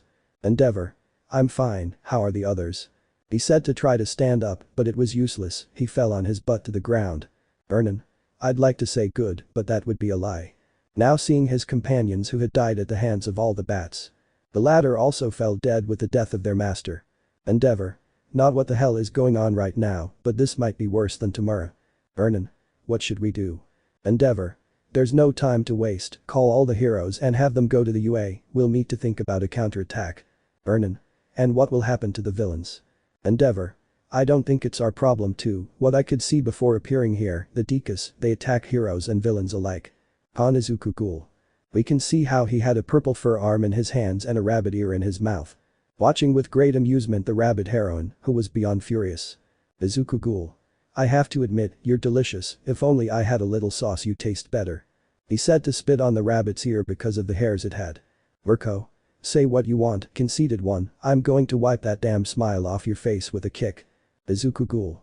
Hahaha, don't be so mean, Rumi, not even with the help of those Nomus, you couldn't do almost anything. Seeing on the ground the already dead Nomus that were on the ground, being the last ones that could be compared to a high range. Izuku's mind. Damn, I'm starving, if I let it go, I still have this snack left. Turning around to see Tamura's capsule, but when he did that, Mirko launched himself at him to deliver a strong kick. He quickly turned to leave the rabbit aside, but she seemed to want that. With a strong push, he launched himself against the Tamura capsule, breaking it and letting all the liquid fall out of the capsule. Izuku Ghoul. Ah, so you wanted to do that, clever. Seeing how alone he was, he smiled triumphantly, for his main mission had already been accomplished. Izuku Ghoul. Although it's too late. Mirko. What? Outside the laboratory. Mercenary Izuku's mind. Looks like it's time. Feeling the ground begin to shake, confusing the heroes who were present at the scene. Mercenary Izuku. It was about time you came out, Ghoul, I'm already bored. At that the ground was destroyed and it was possible to see how Tamura, Shigaraki and Izuku Ghoul came out. Who seemed to be giving him a beating that would take him to heaven. But Demon Izuku. We can see the green-haired man with black wings walking through the destroyed city and passing by his opponents on the ground. Demon Izuku. Did you really think you could do anything against me? It was revealed that they were the Hananuki students, Ryuko, Yui and Kasei. Also to pro heroes like Shishido, Wash, Manuel and Rock Lock. It was very boring for him not to find anyone who really tried to stop him. Izuku's demon mind. At least that dogman gave me good hits. Referring to Shishido being one of the few who managed to hit him so hard that he bled a little. When the green-haired man turned a corner, he found himself in a very strange scene in his opinion. Hahaha. The laughter was Izumi's, who was on the floor laughing and holding her stomach. Demon Izuku. What the hell happened here? Seeing how the destruction and blood that was in the place was obvious. Mini flashback. When Izumi was about to kill Bakugo, under the astonished gaze of his companions. Mr. Smile. That sound had been heard, and then you could see how the green-haired girl began to laugh, deactivating her attack and falling to the ground. Mr. Smiley. Quick, I don't know how long my quirk will last. The street artist spoke to the young aspiring heroes, who used his quirk again when he saw the green-haired girl trying to stand up. Falling again into a great laugh that held his stomach. The boys quickly listened, and Abara took Bakugo with her vines to leave the place. Sigh. Bakugo, was everything she said true? Did you try to kill Midoriya? The little-haired boy didn't answer the question, he just looked away, seeming to confirm the frog girl's suspicions. Wanting to meet with his green-haired friend to talk and corroborate his version. Izumi. Damn it, hahaha. I shout to shoot, but due to their fit of laughter I failed to hit them, only destroying a nearby building. End of the flashback. The green-haired boy with black wings touched the green-haired girl's forehead, after which she stopped laughing and looked at her brother's variant. Izuku. Please tell me that you at least killed Bakugo. Izumi. He got away from me, I never thought I'd see those stupid street artists again. She said angrily and stood up, dusting herself off. Izuku. And you were the one who received an easier group on a whim. Attention, everyone still alive, gather south along the beach. It looks like we've already lost 3 of us. I speak through the communicator that all the evil Izukus had. Those who were surprised to hear that information, 3 of them had already died. But Izuku might. You saved yourself this time. He said to drop Knuckledister to the ground, who was already somewhat badly injured, even worse losing his brace and feeling great pain in his leg. Deku might.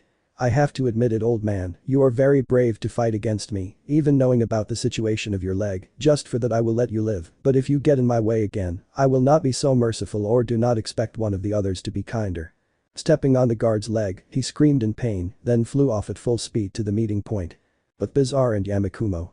The black-haired man in the purple suit was looking at the already wounded heroines on the ground. Barely able to move, Mina and Yaoyorozu were neutralized by being hit in their nerves. Satsuna was knocked out after being found among several of her separated parts, which were scattered all over the floor, along with the rest of the heroines from the Dragon Heroine Agency. Bizarro was still fighting the Dragon Heroine, who seemed to be able to match the power of this version. Both were equally injured and exhausted, although there was still a long way to go before the fight was over. Yamakumo, upon hearing the order, just nodded and waited to leave, but not before going with Yaoyorozu, who was still injured. Yamakumo. Uraraka, is she still alive here? I asked a black-haired girl, who was trying not to fall unconscious. Yaoyorozu. What's that about? The black-haired woman asked the black-haired man, who just remained calm. Yamakumo. I didn't come here to hurt anyone. Mina. Well, seeing this is not what it seems. Yamakumo. Those who killed Bizarre, I tried to stop him, but I couldn't, those who are still alive were mine, if not, I would have killed them already. And that it was true, because he even had the opportunity to kill them, but he was only talking to them. Mina. What do you want? The alien girl said to Yamakumo, who just sighed. Yamakumo. I only came for Uraraka and to take her to my world, Izumi also plans to do the same with her Izuku. Momono's Yamakumo. It was the cry of the Bizarre who flew away after leaving the Dragon Heroine on top of some rubble. The aforementioned just turned around and prepared to fly away. Yamakumo. Tell your Izuku, he will have no choice. Now fly away with your partner to the meeting point. Han destroy. We can see the aforementioned who was on top of a building, watching how crazy Izuku was on the ground dead. Well, not long ago when he tried to go against the reinforcements, Stain managed to lick his partner's blood. Which was in the hands of Deku Prime, being the only chance they had to decapitate him. Destroy's mind. They got lucky. He said to drop some mini-robots that he took out of some red portals. Destroy. Mini-cons, go to them and get as much information as possible. But that said, he flew off to the meeting point to regroup with his versions. Waiting to see who the other 2 dead were. End of Part 4. Part 5. Deku Wars Part 5. We can see how Destroy was flying at full speed to the meeting place, already hoping to find at least someone. But it wasn't like that, in fact he was the first to arrive at the meeting point. Destroy. God, I hoped I wasn't the first to arrive. He said to go down to the sand of the beach and sit down a bit to see his wristband. Where I had the life signs of all of them. Seeing that 3 of them were in red, implying that they had already died. Destroy. Afo, can you hear me? I speak through the communicator I had, waiting for a response from the other end. I hear you, Destroy, what's going on? Destroy. 3 of us have fallen in combat, the others did not reach the place where I am, can you tell me who they were? On the Nemesis ship. The Multiversal Afo began pressing some buttons on the board he had, viewing photos of his warriors. Afo. I see, they killed Crazy, Vampire and Evil. Destroy. Damn, vampire and evil were important, where exactly did they die? He asked what exactly were the bodies of his fallen comrade, something the boss began to see. AFO. Crazy died in Hosu, evil in Ua and vampire in Endeavor Agency. Destroy. I see, give me access to your communicator so I can enter as a hologram, I want to deliver a message. AFO. What do you have in mind? Destroy. Let's just say I want to play around with the world beings and see how long they can last. The multiversal AFO thought about it for a few moments, knowing that no matter what universe it was always possible to fall to a one for all user. But he had no reason to fear, because you had users of one for all and his own all for one, they were almost an invincible army. For him, the only ones who died were the most mentally unstable. AFO? Okay, I'll give you access. While AFO was doing his configuration, 3 pairs of eyes kept watching him in the darkness of the ship. Being 2 pairs of red eyes and 1 pair of blue eyes, waiting for that guy's whole show to end to act. Han destroy. We can see how he already had access to the communicators of his fallen comrades. Ready to begin streaming, but just then another of its variants arrived. Destroy. I see you had fun, I saw. Seeing how his villainous version arrived at the meeting place, with some blood on his suit, but in his hands he had something peculiar. Villain Izuku. Sorry for the delay, I was having fun with the Tartar prisoners and a hero. Destroy. I noticed, and I see you managed to finish off the AFO here. Seeing the head of the already dead All for One Prime, which was in the hands of the villain, who only smiled at his triumph. Villain Izuku. Damn ninth, were his last words upon seeing me, before killing him. Destroy. It's clear you had fun, but one thing, did you run into the Izuku here? I asked, turning my gaze back to my wristband for a few moments. Villain Izuku. Yes, but I couldn't kill him. Destroy. You got too confident and he knocked you out. Casting a judgmental glance at the villain, who just looked at another with a nervous smile. Destroy. That's the bad thing about you, if you didn't let yourself get carried away, you would have finished him, but it doesn't matter, at least Izumi wasn't mad at you. Villain Izuku. What does it matter if he had been injured, he would still be useful. Destroy. But you didn't, you lost to him because you were careless, I hope you don't make the same mistake tomorrow. That's when the communicator and his mask turned on his microphone. With Deku Prime. We can see the green-haired boy who was flying as best he could, being very careful with the brown-haired boy he had in his arms. Behind him, with the help of their whips and horns, were the group of heroes and classmates. Also counting the hero killer, who had Edgeshot on his back. Stain. How close is the nearest hospital? Said the assassin who continued running with the ninja hero on his back. Izuku. Only 3 blocks left. He said, looking with concern at the brown-haired girl, who was showing a gesture of pain. Izuku. Please hold on a little. Ninth, calm down. In the green-haired man's head, a voice he had recognized had sounded, being that of the first bearer of the OFA. She'll be fine, but you have to be careful, boy, those clones of yours seem to also have the OFA or even the All for One too. This took the green-haired man by surprise, knowing that his versions or clones had his power and also the All for One. Lita. Midoriya-san, look at that. Said the blue-haired man who stopped for a moment to look at Stain, seeing that something was shining in his pocket. Izuku. Stain, what did you do? Stain. It's that thing that guy had. He said as he took out of his pocket the communicator he had taken from crazy Izuku. Throwing him to the ground to get a little further away from the others. Crust. Everyone behind. Said hero number 6 who stood in front of everyone with his shields, despite the pain, he was still a hero and he wouldn't allow anyone else to be hurt. Izuku mimicked his action and put some black whips in front of him, as if they were a shield. When the communicator stopped glowing, a giant hologram of Destroy was displayed. Pony. What the hell is that? The American girl asked when she saw the large hologram, but she wasn't the only one who was confused since her companions were somewhat conscious. But that wasn't the only place where this was happening. At the Endeavor Agency, the aforementioned, along with Burnin and some heroes from the area, also saw the hologram. At UA they were also seeing the same hologram of Destroy from Evil's communicator, being seen by those who survived and a few heroes and students who managed to reach the academy. Destroy. Hello everyone, let me introduce myself, I am Destroy, one of the many evil Izukus that have been all over Japan at the moment. I want to congratulate you for having finished off 3 of us, even though there were only 3, both heroes and villains have had more important losses. At his side, the hologram of the villain Izuku stood, who showed himself to everyone with the head of All for One. Which was still with blood falling, leaving those who were watching them surprised.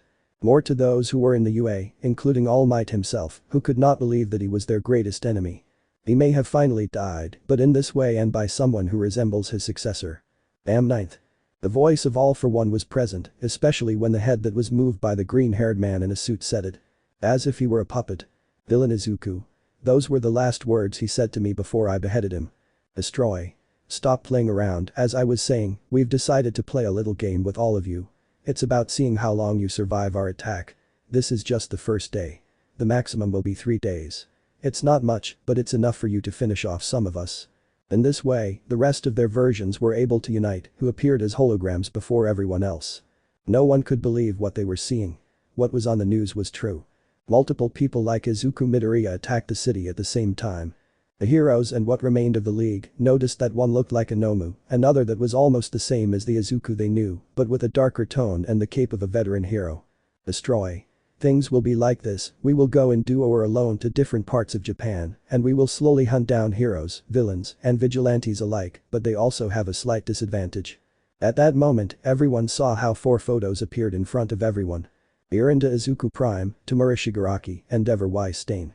The aforementioned were surprised to see their faces in front of everyone, but they saw it, it was also the photo of All for One, but crossed out with an X. Destroy.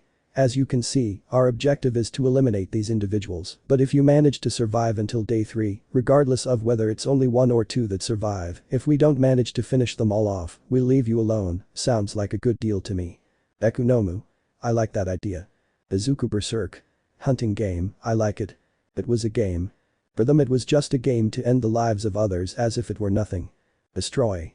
Take advantage of this opportunity to regain your strength. If you want, foreigners are also welcome. Let's see how strong you are in this world. Destroy out. With that, the hologram of the green-haired man in armor had disappeared from the scene. Leaving a bad taste in the mouths of everyone in Japan and those on the streets. But the evil Izukus. Izuku Ghoul. You are so wicked, giving them false hope. Destroy. It's a 50-50%. Do I need to remind you that they managed to take down Loco and Evil? They may have been mentally unstable, but they were strong. If they were capable of that, it might be more interesting now. Yamakumo. But what about our deal? Izumi. That's right, I was supposed to have the chance to take Izuku away from here. Demon Izuku. You better not be so opinionated, Izumi. I remind you that we sent you to Bakugo so you could kill him on a whim, and you couldn't even do that. Instead, I found you laughing like an idiot on the floor. The green-haired girl just looked away, annoyed by the claim, but she was right. The deal I promised you still stands. Eifo's voice was present and everyone paid attention, although of course. Staying on alert in case it was time to fight. Eifo. The deal stands, you can take whoever you want, as long as they manage to complete the task assigned to them, although of course, destroy. I like the trick you pulled, it'll be more interesting that way. Destroy. It would be so easy and fun, so what would be the point of fun? He said to hear you're right from Eifo. Eifo? Very well, for now recover your strength and wait for the portals to be assigned. If you have an opponent you want to face, let me know. But that the communication had been cut off and left the evil Izukus in place. Destroys mind. Just wait and you'll be out of my way again soon. Mercenary Izuku. Well, I'll take advantage of this to prepare my weapons. Turning to leave, until he stopped and turned back to his variants. Mercenary Izuku. If they know there is no house in this area. Villain Izuku. You forgot we can create one. But the heroes. Now everyone was in serious trouble, they were just pieces in a macabre game. But they had to put that aside for a moment. Civilians must be removed from the cities and taken to safe shelters. The heroes who are still standing will have to prepare or start looking for them to attack first. The others who were wounded must be treated as a priority so they can continue fighting. Even though those guys are still on the loose and waiting until tomorrow. The streets will not escape being looted by civilians or bandits. The destruction of the Tartars brought some villains back into the streets to spread terror. Day 1. Japan began to fall into chaos. End of Part 5. Part 6. Deku Wars Part 6. The hospital was in a critical situation right now, heroes and some wounded civilians alike. Some in serious condition and others in impossible situations. The heroes had come because they had fought in the streets, some because of villains who had appeared in the city and others because they faced the evil Izukus.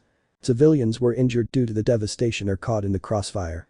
The green-haired group was currently being treated, having arrived, after all, being heroes. Having to be treated to fight again, also having top heroes with them and students. Stain was also treated, despite being a villain, the injuries he had were very serious in the eyes of the doctors. For which he was also attended, although he refused because he said that they needed him outside. Something that was not listened to and they even had to tie him to a bed to give him permission to be treated. Izuku, for his part, only needs a sales account to cover the marks from blows and superficial wounds. And now he was in his friend's room, holding Ichako's hand, who was currently in a hospital bed. Being bandaged and in a cast on her right leg, she only heard the machine that was connected to the chestnut hair. The rest of his classmates were also present in the room. Hiroshima now had a large bandage on his arm, now he was only in pain and recovering from his physical state, but no one could say the same about his mental state. Shoji managed to be stable, luckily he did not lose an important limb, but he did lose a lot of blood, being conscious and sitting in his bed. Hendo had a cast on his dislocated arm, Lito also had a cast on her broken leg, and her abdomen where she was stabbed was bandaged. The heroes were somewhat similar. Deadshot was fine, with just a few bruises and a bandage on his head where he was hit by debris. Bang Orca was asleep because he was the one who took the most damage during the fight. This would take longer to get back on its feet and into action. Izuku. This is bad. He said as he dropped against the edge of the brown-haired girl's bed, letting out a deep sigh.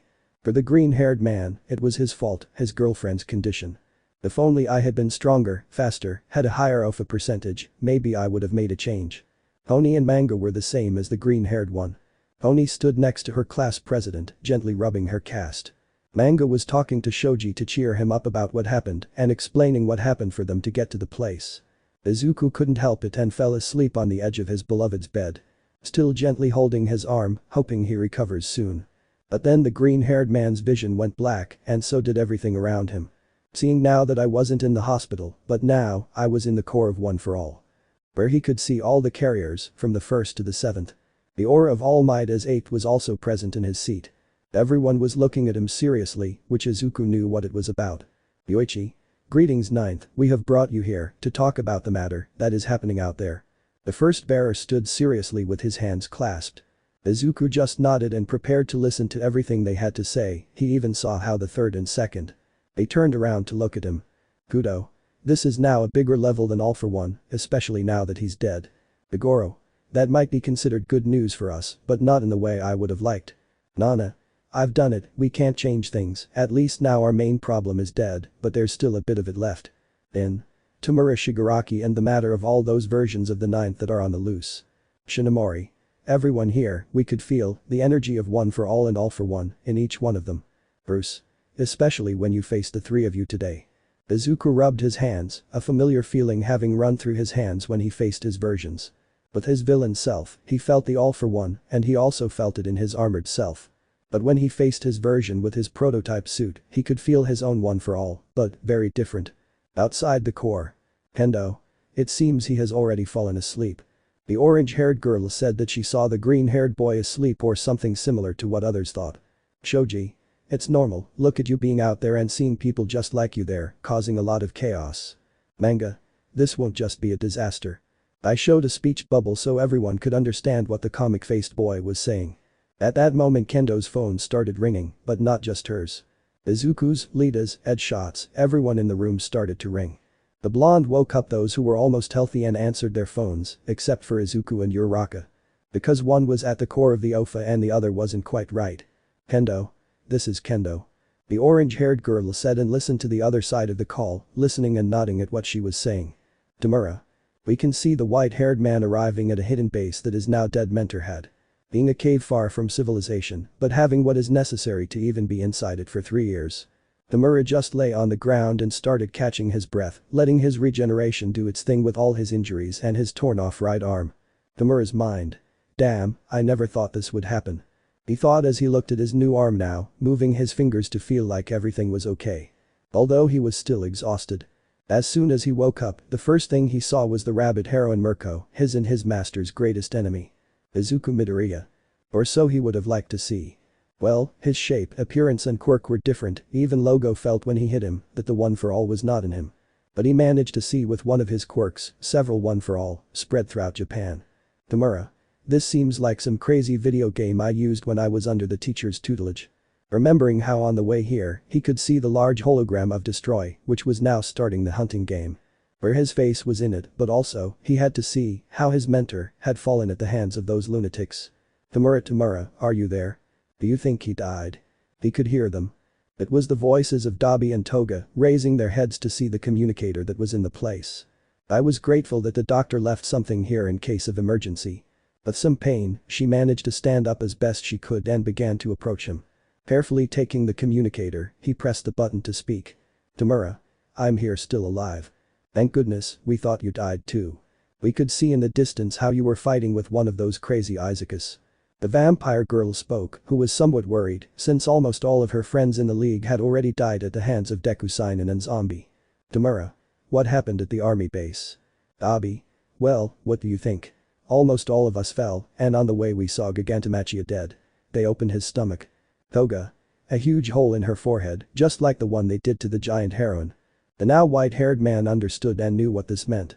It might be the beginning of his downfall. It is possible that almost all of his army has been arrested or killed, and more so now that his best soldier like Machia is dead, it was almost impossible to win. But that won't stop him. Tamura. I'll wait for you at the base. But that last thing he started sending his location and taking the small television that was in the place. Turning it on and watching what they were showing on the news. Tamura. They really are stupid. Watching the cameras focus on some small-time villains, gang members, and Tartar prisoners. They were in the streets stealing everything they could, the heroes who were still left. Doing everything possible to maintain order, as if the news of destroy. It was just a message to cause complete chaos, instead of seeking survival and preparing for tomorrow. After all. It was the human custom. Sometimes, when forming a common union, they only seek to protect themselves. Tamura. I won't let one of those bastards kill me, I won't allow it. He said and then touched his head with some pain because the fight against Izuku Ghoul left him with more than physical blows. If not mental after effects, since he couldn't stop thinking about the ghoul's grim smile. Especially when he ripped off his arm and started chewing on it like it was nothing. Tamura. I'm going to get paid for it. At the UA. We can see how Racer, along with Almight, were watching the few heroes and teachers who came to the UA after the fight at the paranormal army base. Some were wounded and others not so much after the arduous fight they had. Almight. So it was them. He said upon hearing the story he heard from Midnight, who had some minor injuries and his suit was already somewhat scratched. Midnight. Yes, that monster who spoke of Gran Torino was killed. Said the 18th heroine, who remembered how those two izukus killed Gigantomachia. One looked somewhat exhausted. But the other had no signs of tiredness. Lad King. What do we have to do now? Asked a blood hero and mentor of Class B, who was looking at his classmates. More to Izawa, who had a bandage and his arm broken due to the fracture that made him evil. Izawa. I would like to have Nezu to think about these, but he. The blonde also lowered his head because in the middle of the fight against evil Deku, Nezu came out to defend his academy with his robots. But it was in vain because some of the debris that the evil green-haired man threw and killed the rat along with his robot. Being the only loss that the UA Academy had until then. The students were not the same as them. Shoto. So that's what happened. Seeing Tsuyu and her group arriving at the scene, but Bakugo was in the distance while being treated. Tsuyu. Yes, I never thought that Midoriya woman would be so wild. Sato. You can say that, he sent me flying like nothing happened. Ibara. This is the apocalypse. The religious girl said that she was somewhat tense about what had happened. The Wace. But there is something we haven't told someone yet, but Todoroki-san. The bicolor looked at him, which was strange, since the boy from Class B saw Bakugo in the distance. Who seemed more upset than usual. The Wace. That girl told us that Bakugo tried to kill Midoriya-san when they were in high school. The bicolor was surprised by this, but then he heard something fall to the ground. Being a glass of water that was held by Jiru. Who had brought some for Tsuyu, but upon hearing what they just said was shocked. Jiru. What thing? Tsuyu. Even if she wants to deny it, that's what that girl told us. She said that Bakugo-san killed the Izuku from her world and that ours almost did the same thing here. Now this left his companions who were there in shock. Shoto knew that Bakugo was an idiot to Midoriya, but he didn't know much about his past. Jiru, despite not talking much with Midoriya, but since the beginning of the year, witnessed how Bakugo seemed to have a hatred towards the green-haired boy. Jiru's mind. So, that's why. Where's Bakugo? I wanted to kill him so much, hahaha. That's what evil Deku said in the middle of the fight. Hey guys. At that, everyone turned to see Momo, who would come with Mina and Satsuna. And the rest of the aforementioned Ryukyu agency, who seemed to be somewhat hurt. But it seemed like he could still fight, not for nothing could he hold out in his dragon form. Tsuyu. I'm glad you're okay, Kiro. The Wace. Togek-san, aren't the rest with you? Satsuna. No, I didn't manage to find anyone from our class along the way, I just hope they are okay. Mina. Guys, what happened was crazy and what awaits us, two crazy izukus attacked Ryukyu's agency. Satsuna. It's true, one even said he wants to take our Midoriya. Jiru. What do you want to do? Momo. It's true, one called Yamakumo spoke to us and said that a certain Izumi, if I am not mistaken, wants Midoriya-san to take him with them. Shoto. This has to be a bad joke. Sai. In fact, we also have something to tell you. While the group had just arrived, they were talking with their companions. We focused on the little red-haired guy who was sitting in his seat away from the others. Being in a difficult mental discussion with himself right now. Bakugo's mind. Damn, again with that damn stupidity, I'm already behind you. Remembering how I almost killed Izuku in high school when he said he wanted to go to UA. That day. Someone a year older than them was passing by and stopped him. And you even laughed in his grave. Izumi's voice and face came to his mind. At that moment he trembled with fear for being almost killed, he hadn't felt this since what happened all for one on Kamino. Bakugo's mind. Damn shitty extras. But the evil Dekus. Destroy. Is that clear? This will be the order for tomorrow. He said as he looked at all his variants, who seemed to be in agreement. Izumi. Please give me another chance, I promise not to fail this time. The green-haired girl said she was a little upset about being traded and that she wouldn't be the one to kill Bakugo tomorrow. Destroy. No Izumi, you failed to do it, I gave you the whim to do it, rather be grateful that I did this for you, if not, I would send you to hell. Destroy said in a cold and serious way because he only fulfilled the green-haired girl's whim of changing places with her so she could kill Bakugo. Destroy. So, Nomu. The aforementioned fixed his gaze on the one who seemed to be the leader of all of them on the team. Destroy. You'll be in charge of killing Bakugo, so you better do it right or I swear your head will pay the price. He said threateningly with his cannon pointed at the green-haired Nomu, who just smiled at it. Izuku Nomu. Relax, will you? I will do what the dwarf couldn't. He spoke mockingly to the girl who looked at him annoyed. Destroy. Okay, Seinen, I have something special for you and Zombie.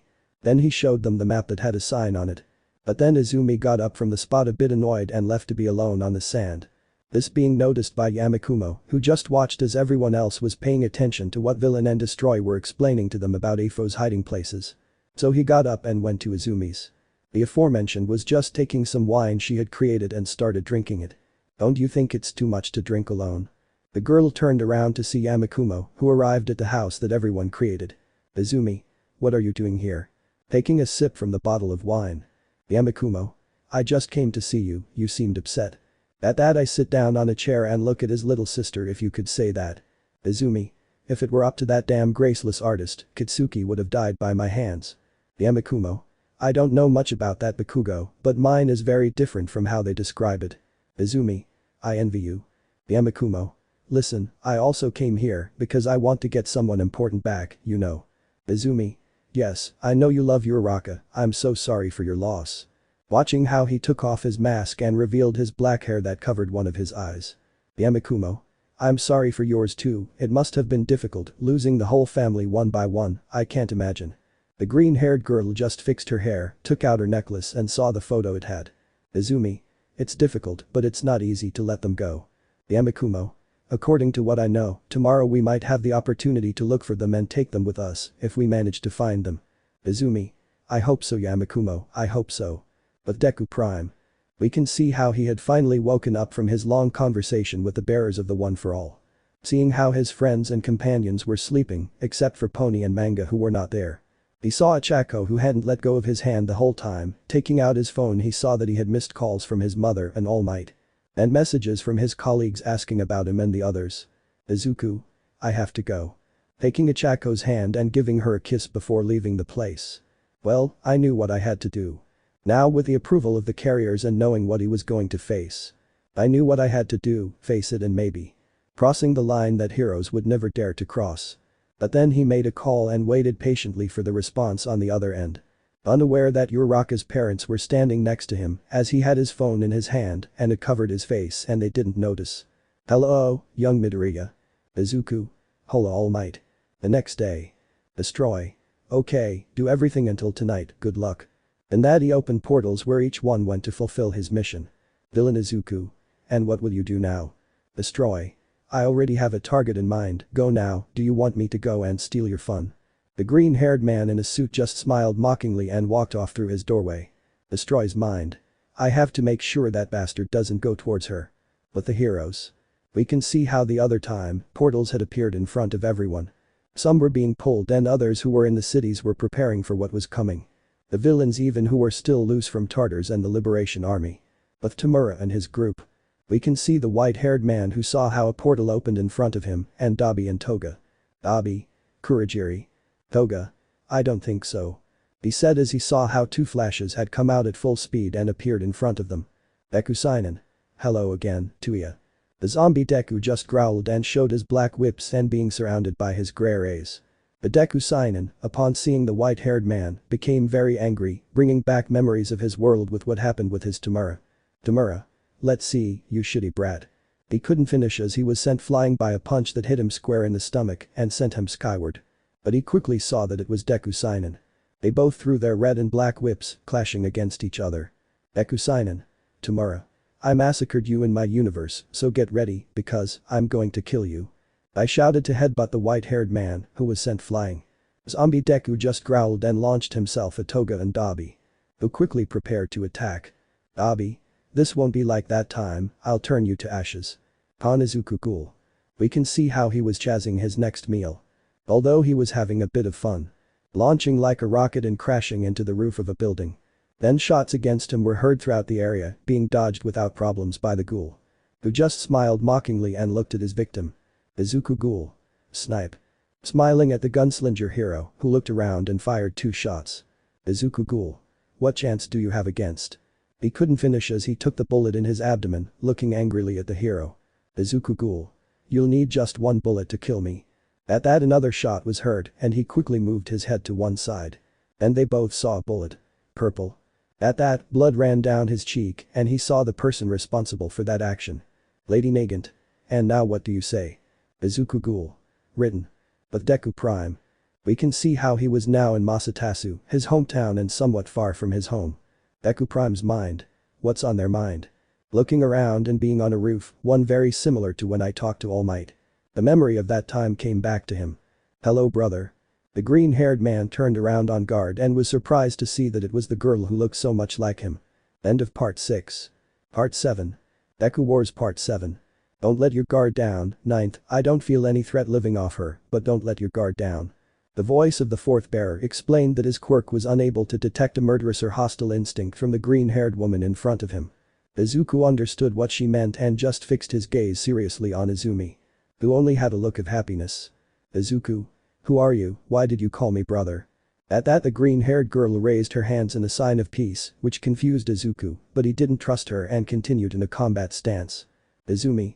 No, I don't want to fight, I mean it. I spoke while smiling sincerely, which still confused Izuku. Izuku. What exactly do you want? At that moment, green rays surrounded him. Izumi. So here you have the one for all, that's surprising, but let me tell you, it will be difficult for you to beat me unless Grumpy Kudo helps you with his quirk. That statement surprised Izuku, because how could she know about one for all and the carriers? Those mentioned were even surprised by this. Did he call me Grumpy?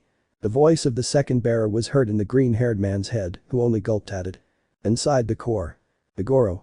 It seems that this girl knows more things than we think. Yoichi. I feel my sister's power inside her too. Bruce. It's like the other Midoriya who also had it. Remembering when they fought the villain Deku in Tartaros and in Grab, they felt the power of their elder within him. Nana. Izuku, try to make him talk more, we have to know exactly what they want. And how it is possible that we are seeing several of you all over Japan. Outside the core. The green-haired boy listened to the suggestions of his predecessors, still looking at his sister. Who just kept smiling. Izuku. Tell me, who exactly are they? Why are they here? What are they really looking for? Izumi. Little brother, you really are curious, you are like a memory. Izuku. Don't call me that, I don't have brothers, what do you want from me? Already angry to see how that girl was just playing with him. Izumi solo sopra y miro serio Izuku. Izumi. Fine, I'll tell you, if that's how you get me to listen, okay. The green-haired man just nodded and left his combat pose, but still alert to any threat of attack. Izumi just looked down and sighed as she began to count. Izumi. We live in other worlds, Izuku. All of you who are attacking Japan right now are from alternate worlds, where you were not lucky enough to be a hero. Izuku. What? Izumi. Yes, I also reacted like that when I found out about this, the multiverse exists, crazy I know, where I come from, you and I are brothers, twins to be exact, I am Izumi. It seems they didn't give much thought to the name. Goro's voice was heard, followed by the sound of a blow to his bald head. Izumi. My brother, or the you of my world, went through the same thing as you, the discrimination of not having a quirk for years, the harassment by that damn Bakugo, mom, and I tried to do everything possible to make it all stop, but nothing, the bastards did nothing to help you, it seems that I didn't give enough support. Izuku listened carefully to the explanation and was surprised by what he just heard, remembering his entire life since he was told he was a quirkless. From children to high school. Painful years that I never hope to remember again. But there was something. Izuku. Wait, how did you give enough support? It was something I noticed and wanted to know what happened to herself. He even knew from his mother that she would have liked to have a daughter, but of course, his father, going abroad for work, didn't give him the opportunity. Is she crying? The lullaby's voice came to his mind, and the green-haired boy could see tears falling from Izumi's face. Who only clenched his fists with noticeable anger, even letting some blood come out of his palms. Izumi. That damn Bakugo threw you off the school roof and you died. That bastard killed you. Screaming as he remembered that damn day, even more so as to tell it, it burned his soul. Flashback.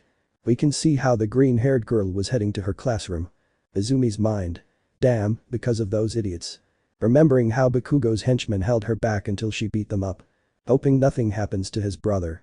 Arriving at the living room and seeing that there was no one there. Izumi. What? But where? At that moment he saw something falling at high speed in the window, but he clearly noticed who it was. Izumi. Izuku. I screamed, and when I went out the window, I heard the body hit the ground. He was in a state of shock when he saw the blood coming out of his brother's head, feeling like he was running out of air. End of the flashback.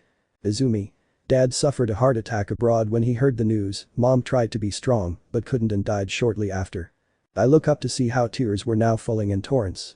Izuku could only feel sorry for her, he didn't feel the lies in her words and that look. He was just like his mother when she cried because she was worried about him. Izumi.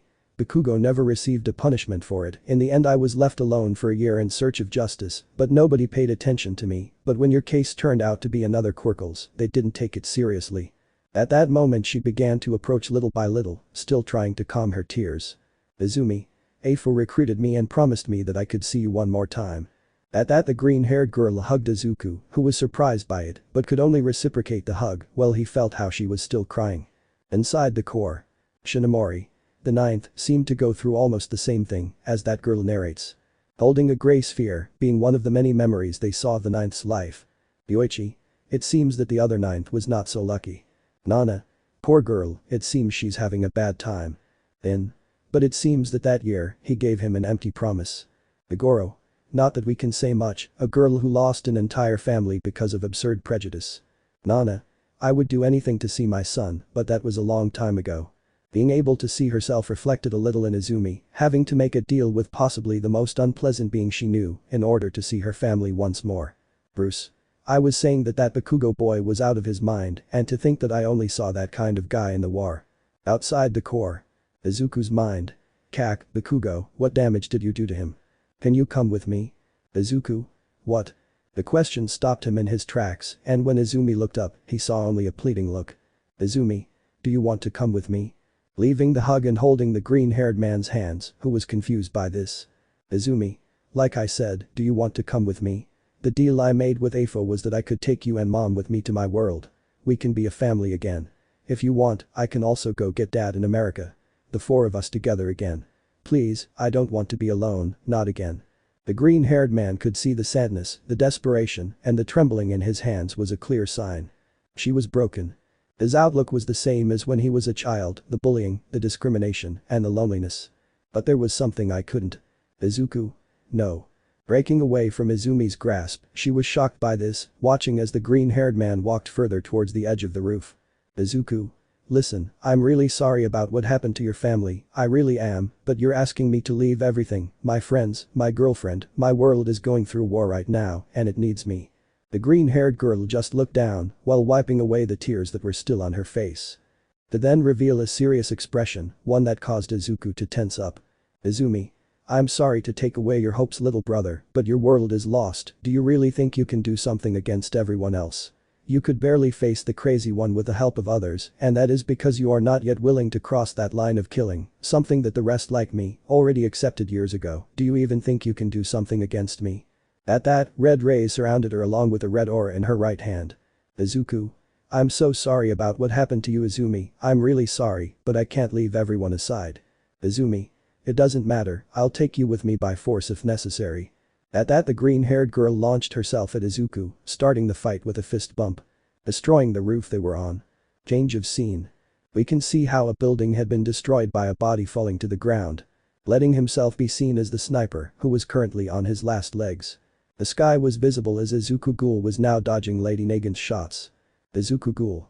Come out wherever you want, you slut, you can't hide from me forever. He screamed as another shot went in his direction, but when he moved his head, the bullet bounced off the wall behind him. Hitting him square in the ear, he fell to the ground, but the moan of pain from the most unstable of the evil Dekus could be heard. Izuku Ghoul. Vaz Amor. At that moment he saw a flash in the distance and sped off, leaving the sniper hero behind. Come on, you can still fight, right? The hero saw Lady Nagant, who helped him stand up as best she could, and they hid in an alley. Sniper. How did you do it? Lady Nagant. Don't ask, just take the opportunity to escape, that won't stop him for long. Ina's mind. I'm sorry, but right now, I need a partner who can fight. Izuku Ghoul. We can see how he had arrived at the place where he had seen the brightness from where the shot came. But what he saw was a broken glass with a purple wig. This only caused the ghoul to take out one of his tails and break the purple-haired girl's trap. But he stopped when he smelled something nearby, and when he turned his gaze, he found a door in the roof leading to the stairs. Boss, I need to see the boss. In a quick burst of speed he destroyed the door and then revealed himself to his next victim. Izuku Ghoul. Oh, poor Chisaki. The brown-haired man looked up with some confusion and was surprised to find himself facing the most unstable version of the hero who defeated him. Izuku Ghoul. Did you really think you could hide from me? Please, pathetic, I pity you, friend. At that point he began to approach the former Yakuza leader, who began to retreat in fear. Chisaki. Get away from me, get away from me. Nagant. Izuku Ghoul. Nagant. Ha. I'm so sorry, friend, it seems like she's using you to escape from me, but don't worry, once I kill you, I'll soon go for her too and devour her to the bone. At that he showed his fangs and launched himself at Chisaki and sank his teeth into his temple. All the screams of pain and agony of the Yakuza could be heard outside. Who was just pleading with whoever to help him. Change of scene. Now we meet a rather peculiar group. The Kugo. Shit, back in this damn place again. The Policiniso said that his companions were Mina, Sato, Jiru and Hound Dog. Who was now standing in front of his former high school. They finally arrived. At that moment, several lifeless bodies fell in front of the group, revealing young people of their age and some adults. But Bakugo recognized them, being his entire former class, his teachers and the principal. At that moment an explosion occurred, destroying part of the school and showing in the sky how someone came down and stood in front of them. Izuku Nomu. I was getting tired of waiting. At that point he stomped on one of the dead students' heads until it exploded. Hound Dog. In position. He shouted to get in front of the students who stood on guard. Izuku Nomu. Ready to reminisce, Kaken. At that moment, a black aura surrounded him, and his muscle mass increased to the point where his veins were visible. Izuku Nomu. My face will be the last thing they remember. Change of scene. A strong wave was seen in the distance at sea, while a powerful lightning bolt shot from the sky. Tamura. Die at once. He screamed as he fired a powerful wave of quirks that he had in his body. Texas Smash. A powerful wind wave collided with Tamura's attack, managing to divert it into the sea. Ekusainen. You can't beat me. At that moment, he grabbed him by the foot with a black whip, but the white-haired man felt how the whip became somewhat sharp and pierced his flesh. Ekusainen. Do you think I lied when I told you I would kill you? But that, using his whip and his gearshift, he appeared in front of him, giving him a powerful punch in his face that sent him to the edge of his hiding place. Ekusainen. Even though your grandma cried, I did not hesitate to tear off your head and I will do it again. At that, I jump, sensing the danger, managing to evade a Tamura air cannon. Who seemed to be a guy with a lot of face. Tamura's mind. He really wants to kill me. Feeling the worst pain of his life, if it weren't for his reinforcement quirk and his regeneration quirks. I would have blown his head off with that blow. But then I created an energy shield as I saw how several air bullets went in his direction. In the distance, a confrontation could also be seen. Toga. Why doesn't he die? The blonde asked when she saw how one of her neck stuck her in the eye of the zombie Deku. But this didn't seem to affect him, he was still standing and dodging Dabi's attacks. Dabi. Don't get too close. He shouted as he created a wall of fire to keep him away from them. But then a zombie Deku came out of the fire and punched Dabi hard, knocking him several meters away. Toga. from Kun. He said something fearful when he saw how the Deku zombie just took off the knife while the fire behind him gave him a touch of fear. Growling as he slowly approached her, the black whips wrapped around him. The blood-mad girl took the few knives she had hidden. "Toga. Get away from me." I screamed as I threw all the knives I had at the undead hero. Who seemed to be unaffected by anything, so much so that even one of his knives took away some of the already worn mask. He just growled in response and raised one of his black whips, which took on a somewhat sharp shape. Toga could only watch in horror as her end was near, but in a powerful burst of fire, she stood in the middle and hit the zombie full on. Who screamed because of the attack, and Toga saw that it was Dabi, who was full of blue fire. "Toga. Since when did you have white hair?" "Dabi. That doesn't matter to you." At that moment, a wave of wind blew away the fire and revealed the zombie, who only roared in response. "Dabi. I'll blow you to ashes." Change of scene. Villain Deku. Finally a real challenge. He said as he looked at the top heroes in front of him. Mirko with an improvised purpose with a metal bar tied with bandages. Endeavor with scars from his fight at his agency. Ryukyu was the least injured of the group, being in her dragon form. And Almight, with what little of his armor remained, being the only one who looked in shock at the green-haired man in the elegant suit. Villain Izuku. In my world I killed them all along with my team, but you, I already shattered you alone. It's a shame you no longer have the one for all. Too bad it won't be like that time. At that he raised his hand to be surrounded by red rays. "Mirko. I'll tear you to pieces, dwarf." He shouted as he launched himself into the attack. Change of scene. On the other side of the world, a group of US fighter planes could be seen in the vast sea. "You know that after this we will have problems. Star. Don't worry, if something happens, I'll be responsible, brothers, I promise to take your bodies home if we fall." End of Part 7. Part 8. Deku Wars Part 8. At the headquarters of the Public Safety Commission, a loud explosion rang out on the upper floors of the large building. Where screams and smoke could be heard and seen, as well as glass falling from a great height. But where the explosion happened, the Commission's agents could be seen on the ground. Some were dead and others were injured, among them the president of the Commission herself. Which was on the ground, almost inconsistent, but with several wounds and blood, due to the explosion. From the smoke came Destroy, leader of the evil Izukus, who only had a cold look and crossed arms. Destroy. I was hoping for more resistance from you, as you always save the best for yourself. Yamakura. Who the hell are you? Why did you come to attack us? He said as he tried to help the committee president, who only let out moans of pain. Destroy. Let's say it's like a favor because you blame it on honest heroes who trusted you and locked you up after doing your dirty work. At that moment, his hand was surrounded by red rays under the gaze of Yamakura and the president. Before they could say anything, the entire floor they were on had exploded and little by little, the structure began to fall with the building. At the same time, Destroy left after having carried out his act of destruction, watching how the building and the workers of the Public Safety Commission died, and a few managed to get out, injured, but alive. Destroy's mind. This is for you kinda, I still can't believe how rotten this place is or was, and I thought that world, exile for you was better than being locked up. Looking around, just seeing the chaos he had just caused, he took a picture out from under his sleeve. Being a purple-haired girl who was previously his right hand in his Decepticons. Destroy's mind. I've already destroyed corruption in my Japan, at least I'll do this world a favor. At that, he prepared his cannon, and a powerful shot destroyed what little remained of the Public Safety Commission building, along with the few survivors still inside. Destroy. Hahaha, it's a show of charity on my part. Destroy, do you hear me? Destroy. What do you want, AFO? I'm busy now. He spoke through the communicator to his boss, who was on the Nemesis ship, watching a screen with great interest. AFO. Star and Stripe is coming to Japan, it seems they heard your message. Destroy. Star and Stripe, I never had the chance to see her face to face in my world, how dangerous is she? AFO. She would be capable of causing several problems, I would even have to admit that she is one of the few heroes who could defeat me. Destroy. I see, it would be troublesome, I'll take care of it. Cutting off communication and watching his act go up in flames. But he pressed a button on his communicator to talk to the others. Destroy. Attention everyone, this is Destroy. Change of scene. We can see how Izawa covered you just before being hit by a bullet. And in that you could see the group that he had been assigned as a team, being Midnight, Setsuna, Monoma and Vlad King. Mercenary Izuku. Aren't you going to fight me? At that point, a machine gun he had started firing at where they were hiding. Without even giving them a chance to go out or do anything. At that, some pieces of Setsuna went flying, the bullets quickly destroyed them and caused pain to the green-haired girl. Mercenary Izuku. What's wrong Monoma? You want to make me bite the ground so much, and now you hide like the coward you are, in the end you always were, you're nobody without the quirk of others, you're not even enough as a fourth-rate villain. At that he saw how Vlad King managed to move, but the green-haired man shot in a threatening manner, after all, he could make trick shots and hit them. But he was having fun in a way, seeing how all his enemies were in despair. After all, he was assigned a group that only one of them could approach, and the rest were close combat. Vlad King. Manama, don't pay attention to him, he's just trying to get into your head. Mercenary Izuku.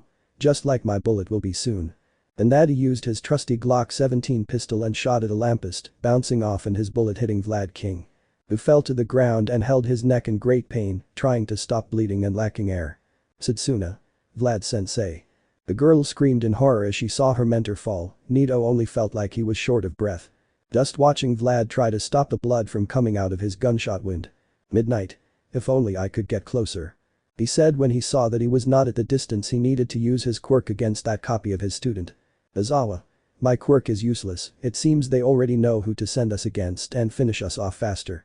At that the mercenary Izuku reloaded his pistol and pointed it at Vlad King. Mercenary Izuku. This is for evil. Shot straight into the brain of the blood hero, who left this world because of the bullet that pierced his brain. Attention everyone, this is destroy. Mercenary Izuku. What do you want destroy? Star and Stripper, approaching the shores of Japan, I need you with me, the others, continue with the destruction and your personal vendettas, don't even think about getting involved in my fight, get out. Mercenary Izuku. Damn, I always wanted to have her as a trophy on my wall. And those his weapons disappeared in a flash, but his Glock 17 pistol, he put it on his waist. Mercenary Izuku. They were saved by this. With that, with his other free hand, he threw 2 grenades, one flash and one smoke. Taking advantage to escape and avoid the gaze of Eraserhead, who tried to prevent him from escaping using his bandages. But Flash's grenades prevented him from seeing him and using his quirk on him. The green-haired man just flew away from the place to the coordinates that were sent to him. Satsuna. Vlad sensei. The green-haired girl fell to her knees on the ground, letting her tears fall, seeing her mentor lifeless on the ground. Midnight just hugged the girl, who just sobbed in the heroine's arms. Izawa just clenched his fists in helplessness, another friend and companion dies before his eyes. Not being able to do anything again. Change of scene. Keep up the destruction and your personal vendettas. Don't even think about getting involved in my fight. Bizarro. Shit, that's fine. He said bizarrely while standing on top of a dead heroine 13, using her as a chair. Seeing some dead civilians and running away from the chaos at the same time. Demon Izuku. It seems he wants the main one, as if it weren't enough that Vi is one of the main targets to kill. He would say as he fired a dark beam that destroyed Hawk's agency. At the same time, heroes from the agency along with police officers tried to stop him. Bizarro. Well, right now I'll go against the UA, apparently Evil didn't complete his task, and after all, he was a madman who was only looking to fight for his twisted amusement.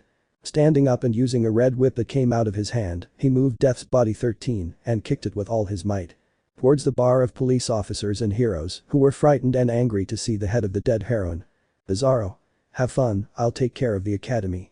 He said as he flew away at full speed with his red beams, leaving his demon self in place. Which seemed not to be affected by the bullets that were being shot at him, it was even seen that the bullets were coming out and his wounds were healing. Demon Izuku. Disgusting humans, I don't understand how father makes his creation rot and still says we had to be patient. At that moment a black glow surrounded him completely and his black wings appeared. Demon Izuku. I have to eradicate them. Change of scene. In the sky you could see a battle taking place where the clouds moved or vanished due to the clash of powers. Deku might. Haha, I've been hit much harder before and I'm talking about the original Almight, something you will never be, Valdo. At that moment, Valdo Galini, alias Dark Might, appeared in front of the Deku Might. Dark Might. You are so arrogant, not like All Might. He shouted to attack the green-haired man in the All Might suit, giving him a strong blow with his fist surrounded by an orange and yellow glow. Giving him a strong blow that sent him several meters into the air, but Deku Might recovered. Watching as orange and yellow fists went against him. But the green-haired man fired air bullets that destroyed Valdo's fists. Who before being able to do anything, received a strong kick from Deku Might. And this one using the gear stick, managed to be faster and give him a strong punch. Managing to send Dark Might further away, who lost a bit of his face.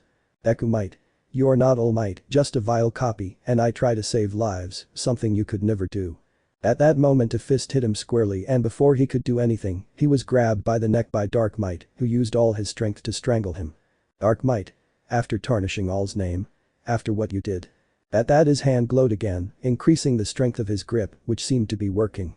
Well Deku might, he was running out of air, trying to free himself. At that a red laser passed in the middle and cut Almight's arm, who screamed in pain, but at the same time freed Deku might. At that moment, someone else appeared on the scene, wearing a black cape. Almight. Bastards. Shouting to show what it was, Destroy stood with his arms crossed, staring coldly at Baldo. Destroy. Hello. He said as smoke was seen coming out of his cannon, being the one responsible for having fired. Deku might looked at Destroy with some fear, because he never thought he would get here. At that Almight lunged with his other fist, but it was in vain. Destroy stopped him without any effort and with his strength broke his hand completely, revealing the bone and blood. Causing Baldo to scream in pain and then be silenced by a punch to his chin and then feeling his head being separated from his neck. Due to a linear cut from Destroy with his hands, but he aimed and fired his cannon. Destroying Vald's head and letting his body fall into the sea. Deku might. You weren't like All Might at all. Be quiet. Destroy's voice made him shudder and he saw how she was watching him. Destroy. Don't boast about a victory that wasn't yours, you should be ashamed. At that he approached to be face to face with him, surprising Deku might. Destroy. I don't need a weakling here right now. At that moment he passed by him, his tracker looking at a point that was approaching him. Destroy. Go to the UA right now, Bizarro is heading there and will need help, let's see if you're any good and not feel sorry for almost losing to someone with him. Deku might. Right away.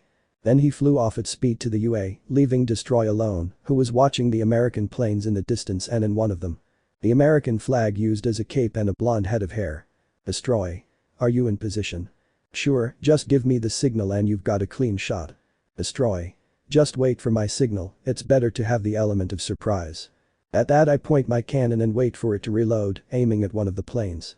Destroy. Let the action begin. Firing full bore and destroying one of Star Team's planes.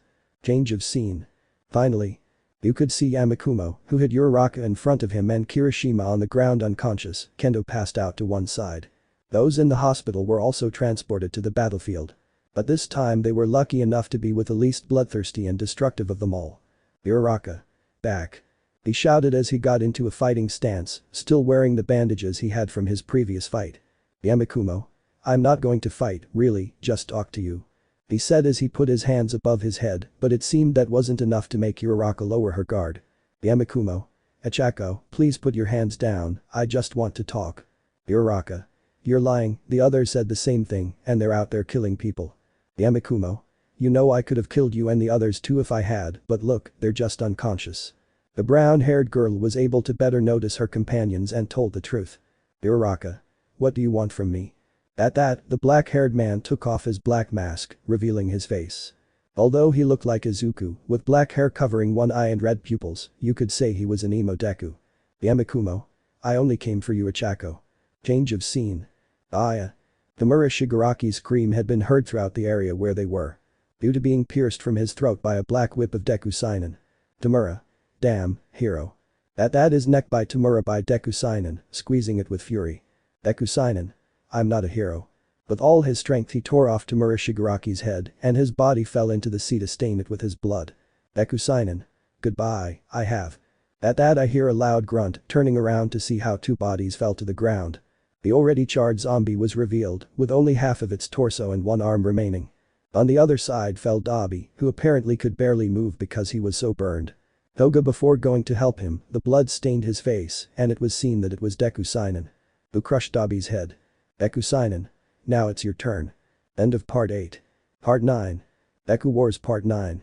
I don't want to die, I don't want to die here. He would think of Toga when he saw the executioner of his league teammates. Deku Seinen was just walking slowly towards her, leaving a blood stain on the ground in the shape of his red shoe, being from Dabi's crushed head. Whose body was already charred, next to a few meters of the already lifeless body of zombie Deku, who had already fallen in combat against the firstborn of the Todoroki. Seinen. What's wrong, Toga? Why are you running away from me?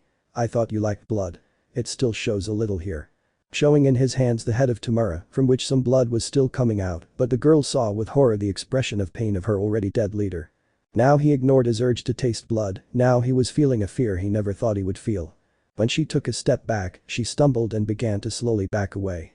Seinen didn't even flinch and continued his approach, letting Tenko's head, which he held in his hand, still draw the little blood that remained. At that he extended a hand and fired an air bullet towards the hiding place of the already dead Afo, causing rocks to fall through the entrance where they blocked it, which scared even Toga. She just turned around and received a strong blast of air that hit her full in the face, causing him to fall to the ground under Seinen's neutral gaze, watching as Toga looked up. "Seinen. Don't look at me like that, you're not innocent enough to make me feel sorry for you. Toga. And you are a monster," he said as he stood up and wielded the only knife he had left, facing the dark version of his izuku. "Seinen. Am I a monster?" Looking at the sky as if something would give him the answer, feeling the wind that moved his mask. "Seinen. You are a hypocrite." Turning his gaze towards Toga, who was confused by his statement but still with his guard with his knife. "Seinen. A girl who never knew how to resist her impulses, killing and killing people non-stop just for her supposed love." Advancing with lightning bolts surrounding his entire body, in addition to the whips that moved in a threatening manner, some even became as sharp as razors. Toga took a few steps back as she saw him approaching, but still listening to Seinen's words, she felt a pain worse than a blow or a stab. "Seinen. I never understood how the hell Uraraka-san continued with that stupid idea of saving you." Now the rays were so powerful that the Tamura head he had in his hand exploded, staining his entire arm and the ground. "Seinen. You're just a murderer with a twisted idea of love." Taking the Toga knife and breaking it with only his strength, making the girl fall to the ground on her back with a look of fear.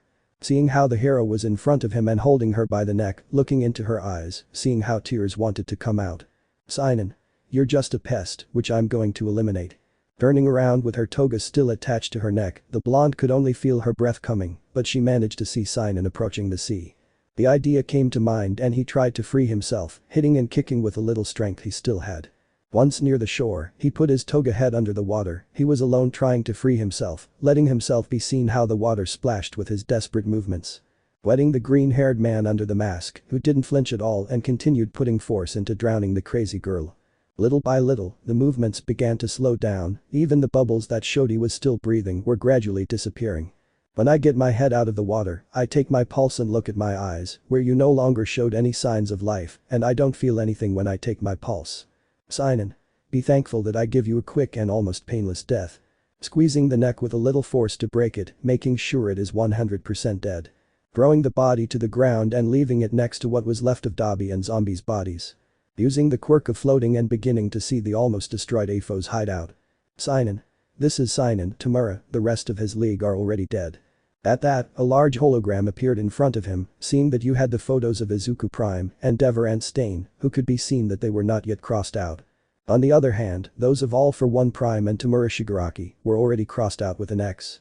But below he saw the photos of him and the rest of his team, where he saw those already dead from the day before and a zombie as the first fallen of the day today. AFO? Excellent work Seinen, you are cleansing this world of the scum of these so-called victims. Seinen. Who's the next piece of trash or fake hero I should kill? AFO? I'll send you the following coordinates. It seems you have some Tartar prisons near you. Cutting off communication, he began to wait for his next target. Am I doing the right thing? Seeing the bodies of his undead companion and the villains of the league. Looking at the city from afar, the image of that girl came to mind. Come back soon, darling. Remembering the last thing he said to her before accepting Destroy's proposal and joining this madness to clean up a corrupt world. Seinen's mind. I wonder if she's still alive here. With that, the city took flight, but not before. Turn around and shoot a powerful wave of wind against the mountain, or rather into it. Where you could see a certain person from the Liberation Army. Skeptic. Damn, how could those useless people have died? Watching the outcome of the fight outside the hideout on their monitors. But then he felt a great tremor and what happened was that the rocks began to fall on top of him. Skeptic. No. I scream as I see how all of their machines began to be destroyed. Trying to use his puppets to get out or to stop the rocks from crushing him. Skeptic. No, I can't end up like this. It was the last thing anyone heard and being buried alive in that hiding place. Outside of that, Seinen went full speed ahead to continue searching for his next targets. Still with doubts about this whole plan. On the Nemesis ship. The All for One Multiversal continued watching Seinen on one of the ship's screens. Which was still heading towards the city. AFO? It seems like this one will realize sooner or later, if it weren't for his strength, he wouldn't be a good pawn. Switching your view to another screen. being destroy, which was right now, in an aerial battle against Star and Striper and his air force. Foe. Looks like Destroy is having fun. Seeing how the aforementioned was commanded against the sea by the great figure of Star, which was made of atmosphere. But rays in the form of red snakes went against her. A huge explosion occurred, causing a powerful wind wave, which caused the planes to lose some stability and have to move away. Foe. With him taking care of Star, maybe I can get 2 pesos off my shoulders, thank goodness he didn't send the lunatic angel. Looking at another screen where you could see the aforementioned green-haired man with dark wings, fighting against several police officers and heroes. Foe. Well, I can always send him to another world. That's when he focused on the camera where you could see Vi, who was fighting against Almight and 3 top heroes. But the villain Deku. We can see how the situation now for the heroes was not the most favorable. Almight was now inside a building that was destroyed by his body being thrown. Almight. Come on, it works like crap. He said, seeing how his armor was failing. Apparently he had greatly underestimated this version of his successor. Outside the building, a large flame of fire could be seen. Now we can see how the villain Deku, with an air cannon, managed to send Endeavor flying. Who fell to the ground very badly injured and already without an eye, right where he had his scar that he had a long time ago. Embedded in a building, a dragon heroine in her human form could be seen, bleeding from her head and lying on the ground, her large charred metal claw-shaped face shield. But then a huge scream of pain was heard, coming from the villain Deku himself, who received a kick from Mirko and his new robotic leg. The green-haired man in a suit hit him back with a hammer blow, causing him to spit blood out and spill it from the side of his head. Mirko kicked him in the face, but using centrifugal force, he kicked him back in the stomach. The upset and injured rabbit, using her robotic arm, karate punched him on the head. But the villain gave her a super punch with a speed and lightning quirk, sending the rabbit a few steps away. Villain Izuku. This is no place for a limbless heroine. Making fun of the heroine's robotic limbs, especially when noticing the ghoul bites on some parts of her body. But then he received a strong punch from the rabbit. Mirko. I would trade a strong hand for a good quirk anywhere. Punching him again with his robotic arm, making him bleed. Mirko. Even if you're an evil version of that brat, I'll crush you. He screamed to launch another kick at high speed, but his foot stopped inches from the green-haired villain's face. Villain Izuku. And to think that I ever respected you. Using red rays, the heroine's leg fell to the destroyed ground, with which she felt a horrible burning. The villain jumped and stepped on the face of the rabbit that was on the ground and forcefully grabbed her prosthetic arm. Mirko. Ah. The rabbit's scream was heard throughout the destroyed area, but then Ryukyu managed to come back to his senses and see the situation. Villain, see you later Usagi-yama. Urumi. Taking a step back, but seeing how part of his suit was ripped, seeing a claw mark on his chest. Looking up to find a Ryukyu, still injured, but with her dragon claws and wings. Ryukyu. More to pay for this. Villain. And I wanted to kill you after I finished her off, but since you want to die. At that, red rays surrounded him and he disappeared from the dragon's visit. Mirko. On your right. The heroine screamed and the dragon barely managed to block a kick, damaging her scales. But then he dodged a punch, managing to land an elbow hit on the green-haired villain. Villain. It's obvious you're barely strong. Mockingly licking the small line of blood that came out of his mouth. Ryukyu. It won't be so easy ma. He couldn't finish his words when he felt something pierce his chest and he saw that it was a red whip that came out of the villain's fingers. Villain. This is as far as you go. Pulling out the whip, he dropped the now dead dragon heroine, whose body stained the ground with her blood. Mirko. Ryuko. Angry and frustrated seeing how her friend fell before her eyes, but then she saw the green-haired man who approached and extended his hand in front of her face. Without saying anything he fired his air cannon and destroyed the entire upper body of the rabbit woman. Staining the ground with the blood of both heroines, but he only let out a deep sigh. Villain. This is for myselves who were married to you. Remembering how he spent his time watching some universes where he was married to them. But he never thought they would be such wretches, if only his other selves were stronger, he would have recruited them. Cursed.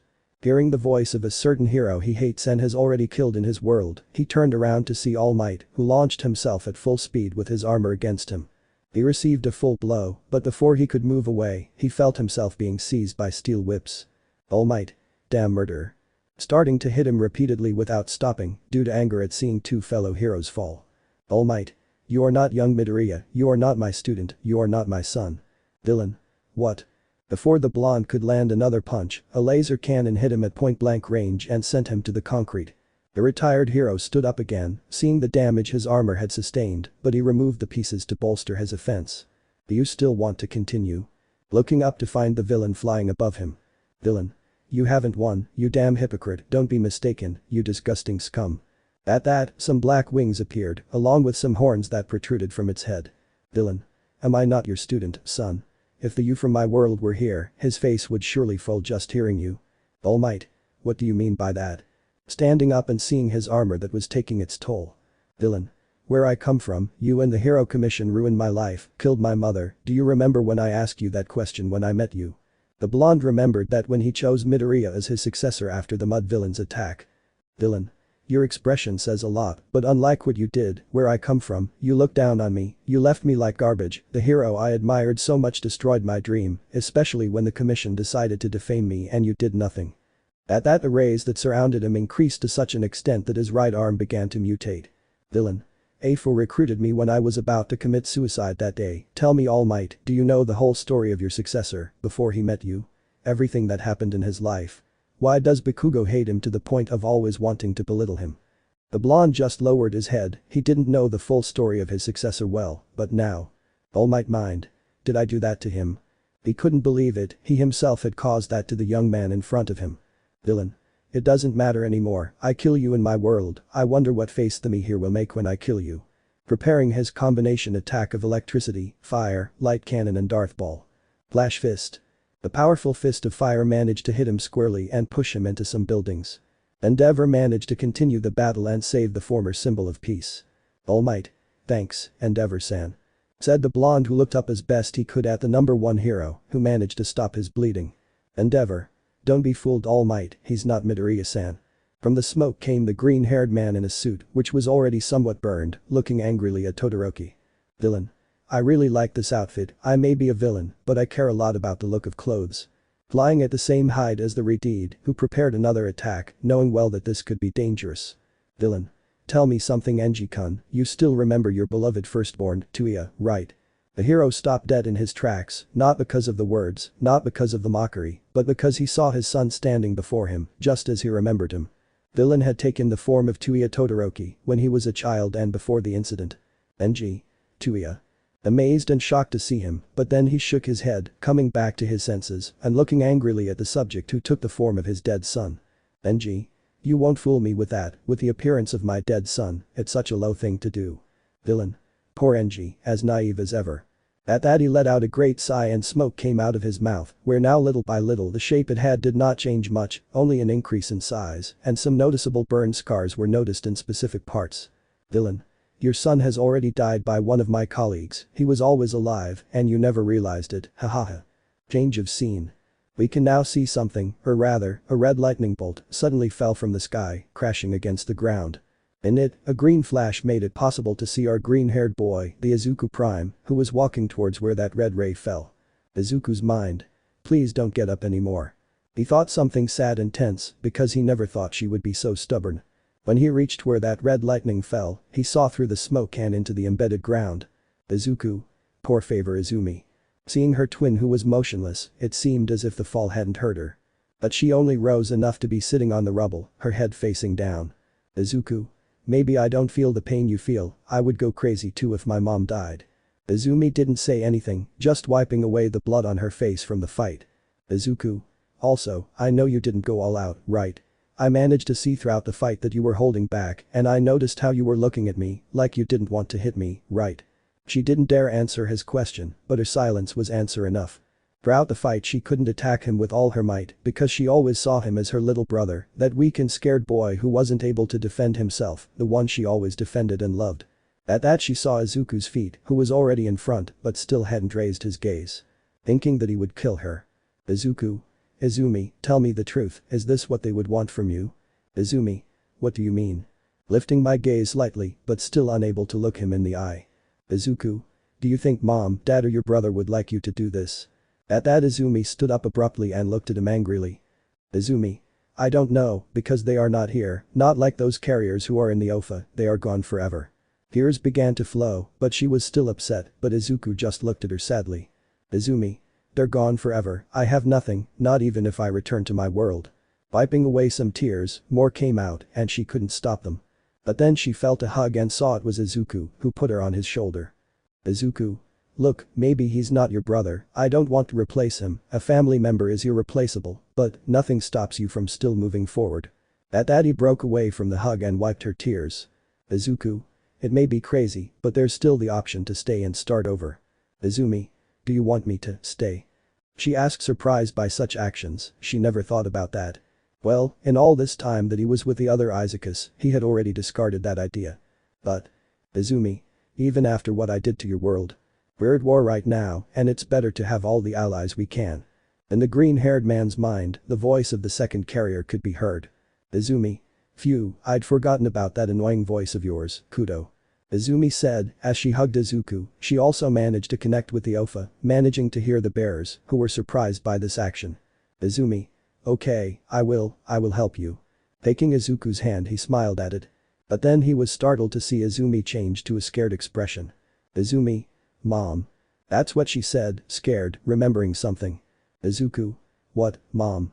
Izumi. Berserk went to where this mom is, she's in danger, that lunatic wants to kill her. Izuku. There's no time WH. At that moment she felt a hand on her shoulder, belonging to Izumi, who looked at her seriously. Izumi. No, I'll go, you go find Seinen or Yamakumo, they could help us. Izuku. Who? Izumi. One is the one who looks a lot like you, the one who has your mask and has a yellow cape, the other is the one with the purple suit, he lost his Ichako in his world, he fell into depression when he found out that she died while pregnant. Izuku. God, no. Izumi. It's possible that he's looking for the Ichako from here, he came with the same objective as me, since we were promised that we could take the people we love the most. Izuku's mind. I hope Ichako is okay. Izuku. We'll meet at the UA, take mom, see you there. Izumi. Take care, little brother. They both quickly flew off in different directions, hoping to reach their destinations quickly. But then they both saw a giant hologram, just like the one on the first day, appear, where it was seen, like Tamura Shigaraki's photo, was crossed out, implying that he had already died. Now only Izuku and Dever and Stain remain, if they die, the game is over. Change of scene. Mother. In the residential area where the Midoriyas lived, someone could be heard screaming. I'm hurt, I need you. Mother. The voice had stopped, hoping to hear someone approaching, but there was no one.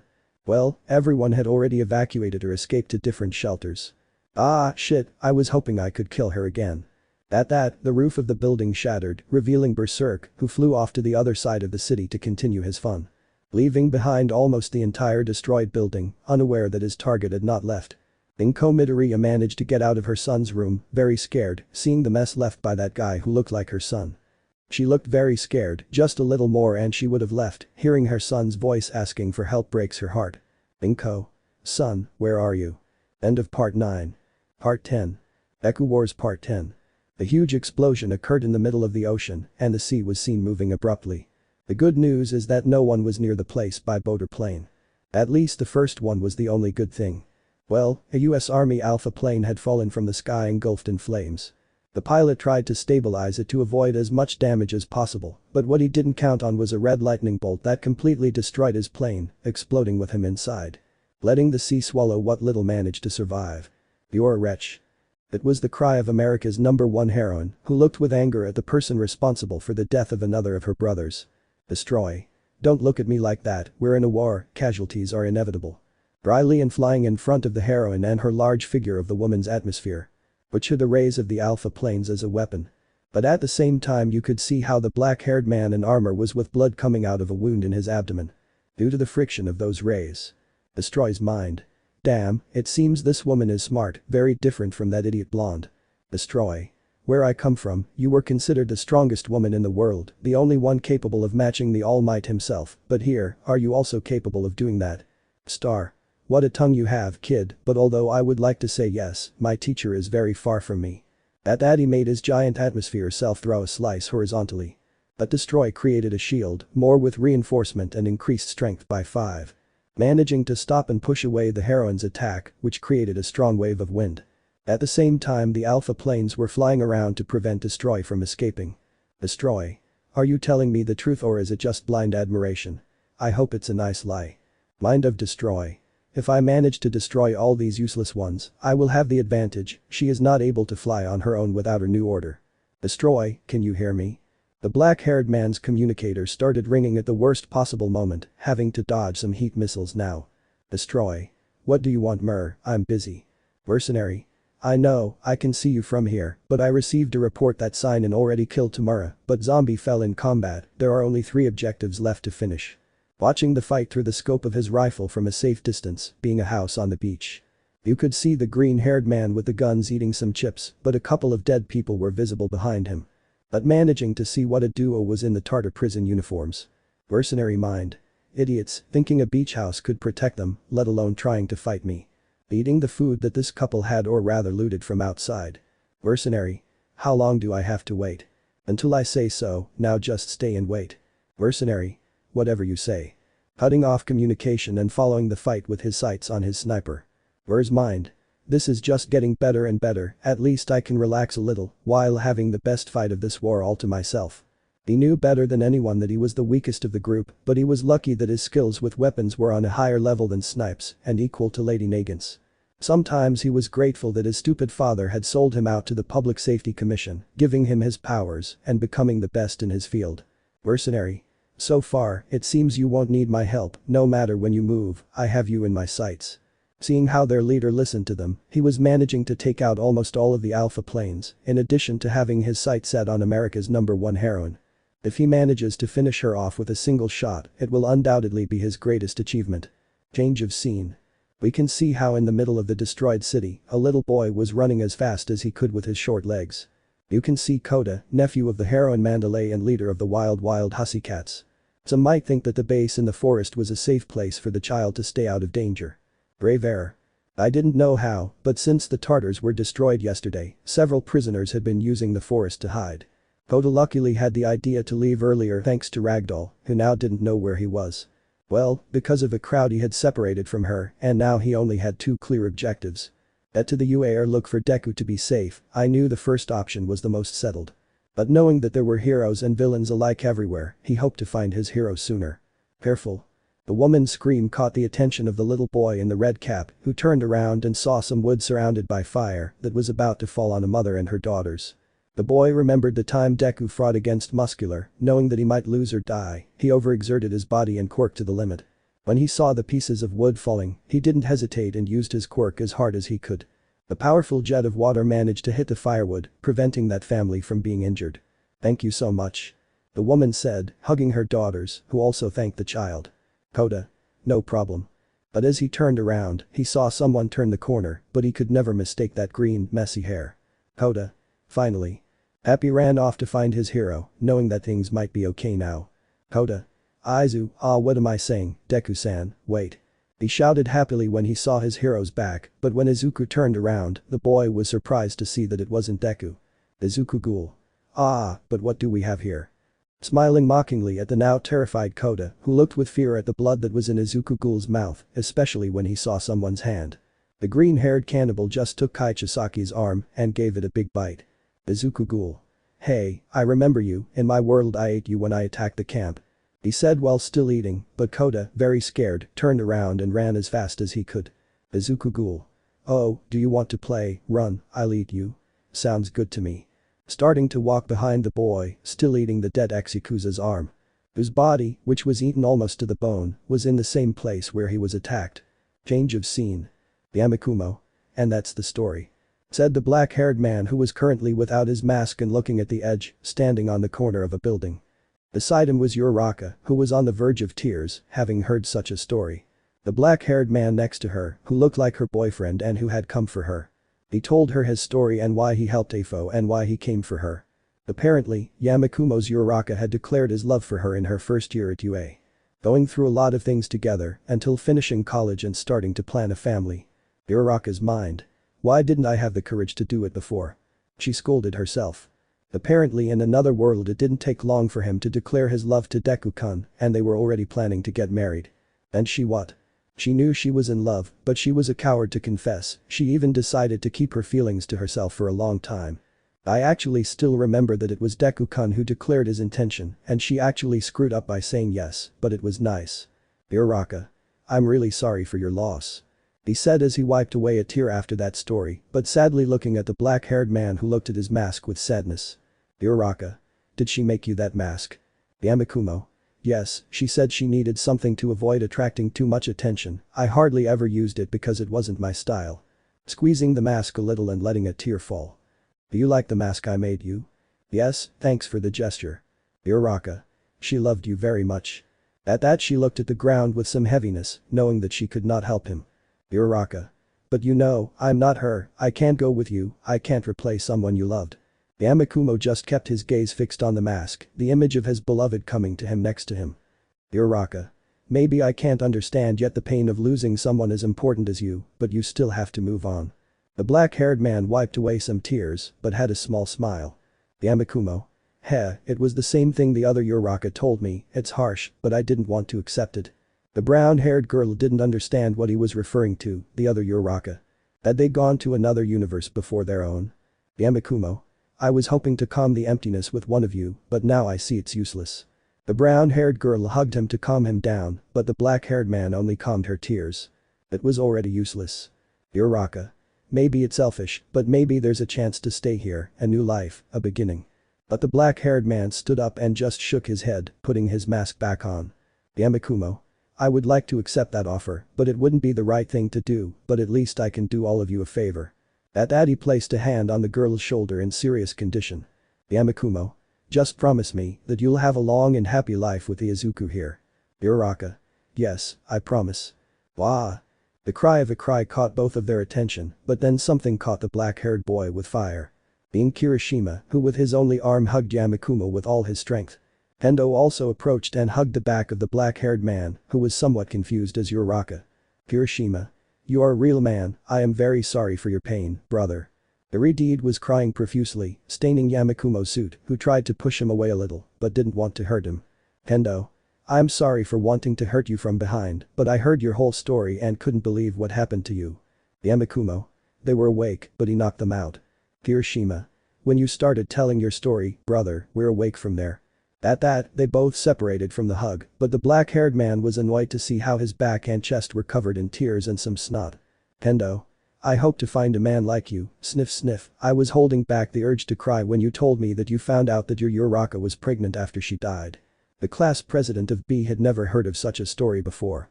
She had only seen it in soap operas with exaggerated tragedies and dramas. The brown-haired girl just watched the scene with some laughter, but then she saw Yamakumo wiping her chest. Uraraka's mind. A family, with Deku-kun, can we form one? She thought the future would be beautiful, being with her boyfriend and having children, but she regretted that a version of her boyfriend wouldn't be as lucky. Yamakumo. Well, now that things have calmed down, I need you to leave here and look for Izuku here, your Izuku, if at least he's still alive, this will be over soon. Uraraka. Are you talking about that grim game? Yamakumo. Yes, if we can keep at least one of the targets alive, you'll be safe. Hendo. Not to be pessimistic, but all the destruction happening across the country is hard to believe. Yamakumo.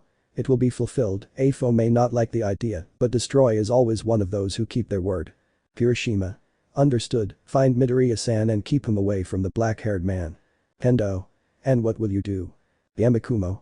I will help everyone I can, you don't have to worry, even your friends know that you don't kill anyone from your world, if things turn out well before the end of the day, we'll meet at the university.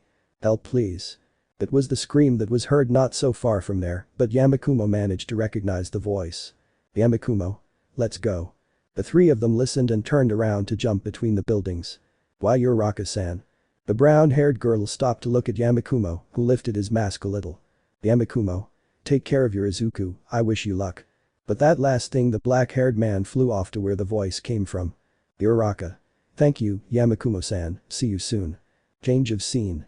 Koda. Get away from me. The little boy shouted, using his water quirk to hit the green-haired cannibal. Which only received a full jet of water, but did not move a single millimeter. But when the water stopped, he looked mockingly at the boy, who was scared to death. Izuku Ghoul. Thanks a lot kid, I needed to clean the blood off me. Using the water that was on him and removing the blood that was still on him. Izuku Ghoul. Well, the game is over, time to eat. Laughing and reaching out to almost grab the boy who closed his eyes. But then he heard something crash against the rocks and a light wind made his cap fall off. When he looked up, all he could see was the back of someone in a purple suit. Who was surrounded by purple rays, with his left hand extended. But when he looked up, he saw in the distance the guy who wanted to hurt him, slammed against the wall. Yamakumo. Koda, get out of here as far away as possible. City. A. That ghoul managed to recover and saw his attacker, looking at him with hatred and confusion. Izuku ghoul. What the hell are you doing, Yamakumo? He shouted angrily, and crimson tails emerged from his back. Yamakumo. Something I should have done before, damn monster. At that he was surrounded by purple lightning all over his body, putting himself in a fighting stance. Kota just grabbed his hat and ran as far away from the fight as possible. Taking a last look at the guy who saved him. Kota's mind. I don't know who you are, but thank you very much. Running, but they hear a loud tremor coming from where they were before, knowing that the fight had started. City. A. I didn't know what had happened, but now I was in the sky, looking at the buildings above. Demon. Where do you think you were going? Change of scene. Aya. It was the cry of pain that was heard from someone who fell to the ground, the cause of his legs being broken. Being Mina Ishido, alias Pinky, who was feeling the great pain of her broken bones. Beside her was her companion Kyokajiru, who was now with a broken arm and the loss of an eye, barely conscious. In that you could see something crashing into a building, revealing that it was Sato, who had a large claw wound on his chest. At the same time the blood fell in jets. At that moment a huge explosion hit the area responsible for the Sugar Hero's injury, which crashed into the roof of the Oradera High School, destroying and dropping several pieces of debris. The person responsible for this action was Bakugo, who was currently in a bad situation. As if it weren't enough that his companions are wounded and out of combat, only having his sensei Hound Dog. Both were badly wounded, making it clear that the fight was not in their favor. At that moment, someone fell behind them, but before they could do anything, they were sent flying. Ekunomu. What's up, that's all. Said the half-human half-Nomu, looking at the professional hero and the most disgusting person who only screwed up his existence. Bakugo. Damn. Taking the safety of his grenade glove, he wanted to attack with everything, but he stopped when he saw his teammates behind the green-haired man. Ekunomu. It really disgusts me to see how you act like a good guy. With that, with a whip that he pulled from his back, he grabbed the professional hero's leg, which was thrown against his former school. In a blur of speed, he appeared above Bakugo, crushing the ribs of the hairy-haired boy, who spat out a lot of blood. Ekunomu. Do you think you can act good after everything you did? Years of abuse not only to me, but to others that you considered weak, extras, people who refused to follow your orders from someone who has a soul as rotten as Tamura. Stepping hard on Bakugo's right arm, he screamed in pain as he felt his bone being crushed and popping out of place. At that he bent down to be at the same height as the short-haired boy. Ekunomu. Tell me, Bakugo, how do you think people would react if they found out about your past? Grabbing him by the hair and digging his claws in so the blood would come out. But he only saw how a tear had escaped from the little red-haired boy's eye. Ekunomu. Are you crying? Confused and surprised to see how Bakugo seemed to cry and lose the will to fight. Starting to laugh like crazy at the desolate place full of the lifeless bodies of his former companions. Ekunomu. Now I understand, your will was broken after all, you are very embarrassing, I thought you couldn't be more pathetic. He is right. It was Bakugo's thought, who didn't say anything, he just thought and saw like that guy who looked like Deku. He laughed at him like a lunatic and he, just a weak and pathetic hero, who barely had the strength to fight. At that moment, an image of him in high school came to mind, where he had Deku held by the head while he hit him. But now that same scene is very different, now he is the weak and pathetic one who could not defend himself. Bakugo's mind. Will it be my karma after everything I did to him? Ekunomu. Hey, I'm talking to you, pay attention, you miserable coward, good for nothing, tell me, why did you come to this world? With that, he dug his other claw into one of Bakugo's wounds, causing him to groan in pain, but the blood still in his mouth barely made him make much noise. Ekunomu. You are the most pathetic person I have ever had to face, I have never seen a person who made me feel so sorry for you, you surpassed your female version, hahaha. At that, Hound Dog landed a punch with all his might on Dekunomu's jaw. He managed to save Bakugo who could barely breathe. Bakugo. Thank you. Understand. They both looked up at the sky where the green-haired Nomu was floating and glared at the professional hero. Ekunomu. You ruined the moment. He said seriously and launched into the attack. Ekunomu. As soon as I kill them, I'll continue with those useless people. Change of scene. Ekuseinen. With that would be the last one in this area. He said when he saw on the ground 12 villains escaped from dead Tartars. At that he turned around to walk calmly, looking at the sky that was about to darken. Sign in mind. The day is about to end. Please let me go. Issa Vaz. He said to quickly use gear shift and get to the place where he heard that voice. Sinen's mind. I could never forget her, that's her. Then he arrived at a place in the city where she was and there he saw her. It was her. Ippenjase. who was now being cornered by a group of 3 men who were attacking her. It's like that time. The green-haired vigilante said to himself that's how he met his girlfriend and saved her. In a quick burst of speed, before they could attack her again, she managed to stop the attack with an air bullet. The attackers, upon seeing the perpetrator, wanted to attack him as well, but he took out his black whips and got into a fighting stance like an animal, ready to attack. They got scared and ran away. The fox woman saw this and got scared too. Seinen just approached her and deactivated his whips once those men were full. Taking out of one of his pockets a pink handkerchief on which he had the initials INP. Seinen, are you okay, miss? End of part 10. Part 11. Deku Wars Part 11. Night had finally come to Japan, but there were only 2 hours left until the attack's designated time expired. But that couldn't matter less. Right now Deku Seinen was staring at one of the people he loves most with his heart. The Panjase. The beautiful fox mutation Quirk woman was wiping away tears after being attacked by a group of men who mistook her for one of the Tartar villains. It's like that time. Seinen, excuse me, miss. With that, with the handkerchief he had in his hand, he approached her a little. Although I noticed that she got a little scared, thinking that I was going to attack her. Seinen. You have nothing to fear, I won't hurt you, I promise. He lifted his mask slightly to reveal his face, but a scar on his left cheek that ran up to his nose was noticeable. Ipin just looked at him silently and slowly lowered his hands, watching as the green-haired man began to wipe away his tears very carefully. Seinen. Someone like you shouldn't cry.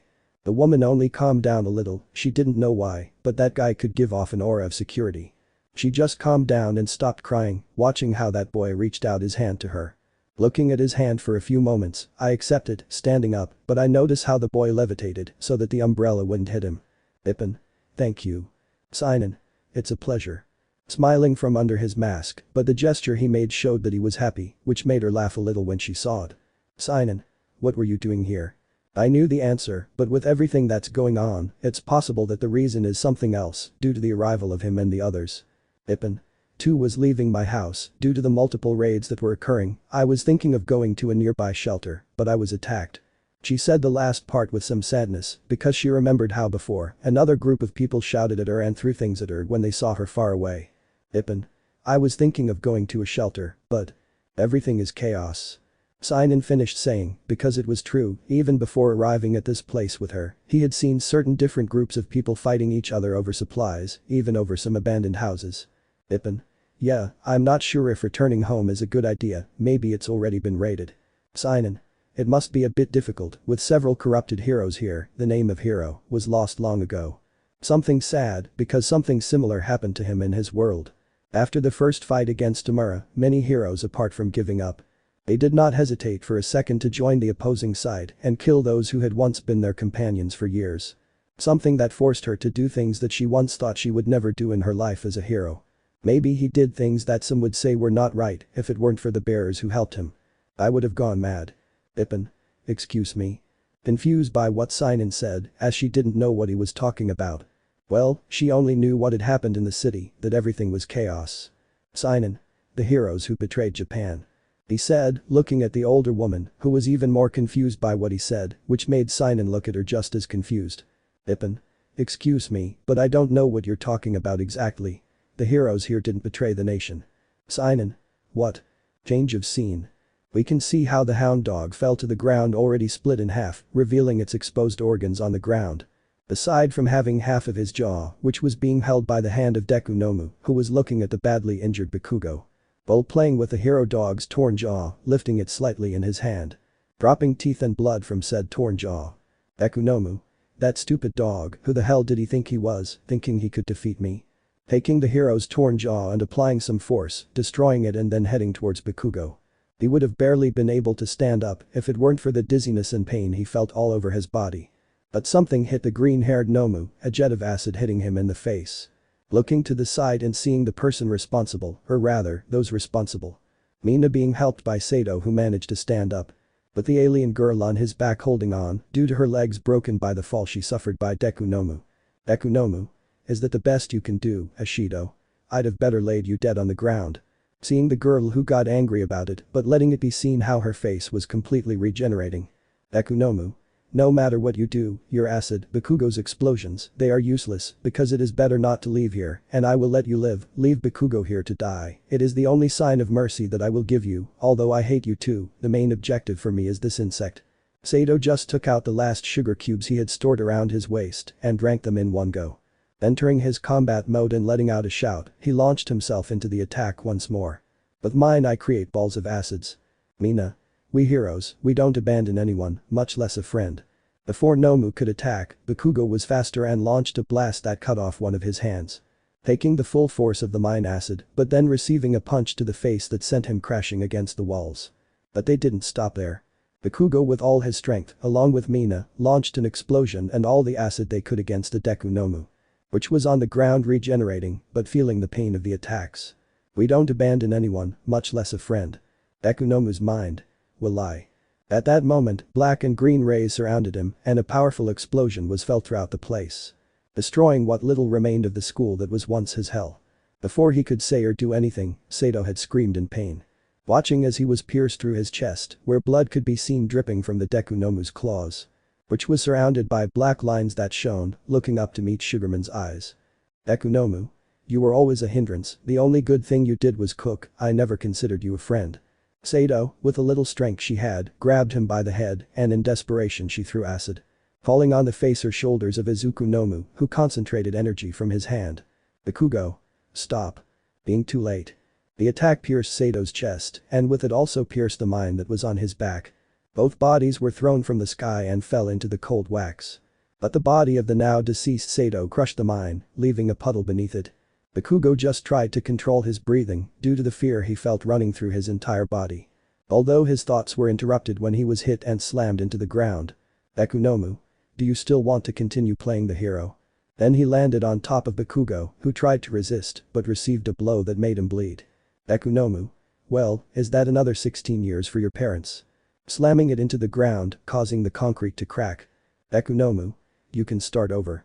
Another blow so strong that this time it broke his nose and part of his skull was heard breaking. Deku Nomu. Maybe this time you know how to educate your replacement. Blow after blow after blow, he continued to stain himself with the blood of the little red-haired man. Which seemed to be losing consciousness, apart from the teeth and blood that formed a puddle. In the entire area, the only one still alive was Jiru, who held the place where her eye was in great pain. Apart from being able to hear how Bakugo was beaten up against that version of his green-haired friend. This was a nightmare. He could only bow his head and let tears flow from his one eye. He was able to see the body of his companion Saito a few meters away, lying under a large pool of blood, but he could see the mine arm sticking out. Change of scene. We can now see how the number one hero Endeavor was thrown out of a building. Who was holding on to villain Izuku as best he could, which was looking like an even fight, or so it seemed. Villain.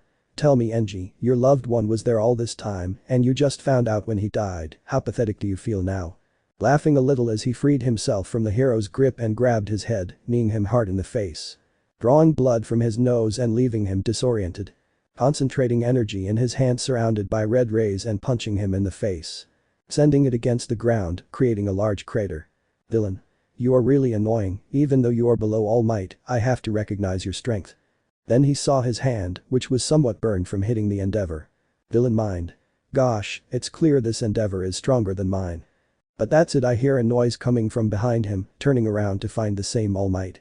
Seeing how badly wounded he was and with his armor already in pieces. Villain. You don't know when to give up, huh? There's a reason I came to respect you. Even in these situations, you refuse to give up. Laughing and giving a few slow claps to the former symbol of peace, who was letting some blood fall from his wounds. All Might. Still I can.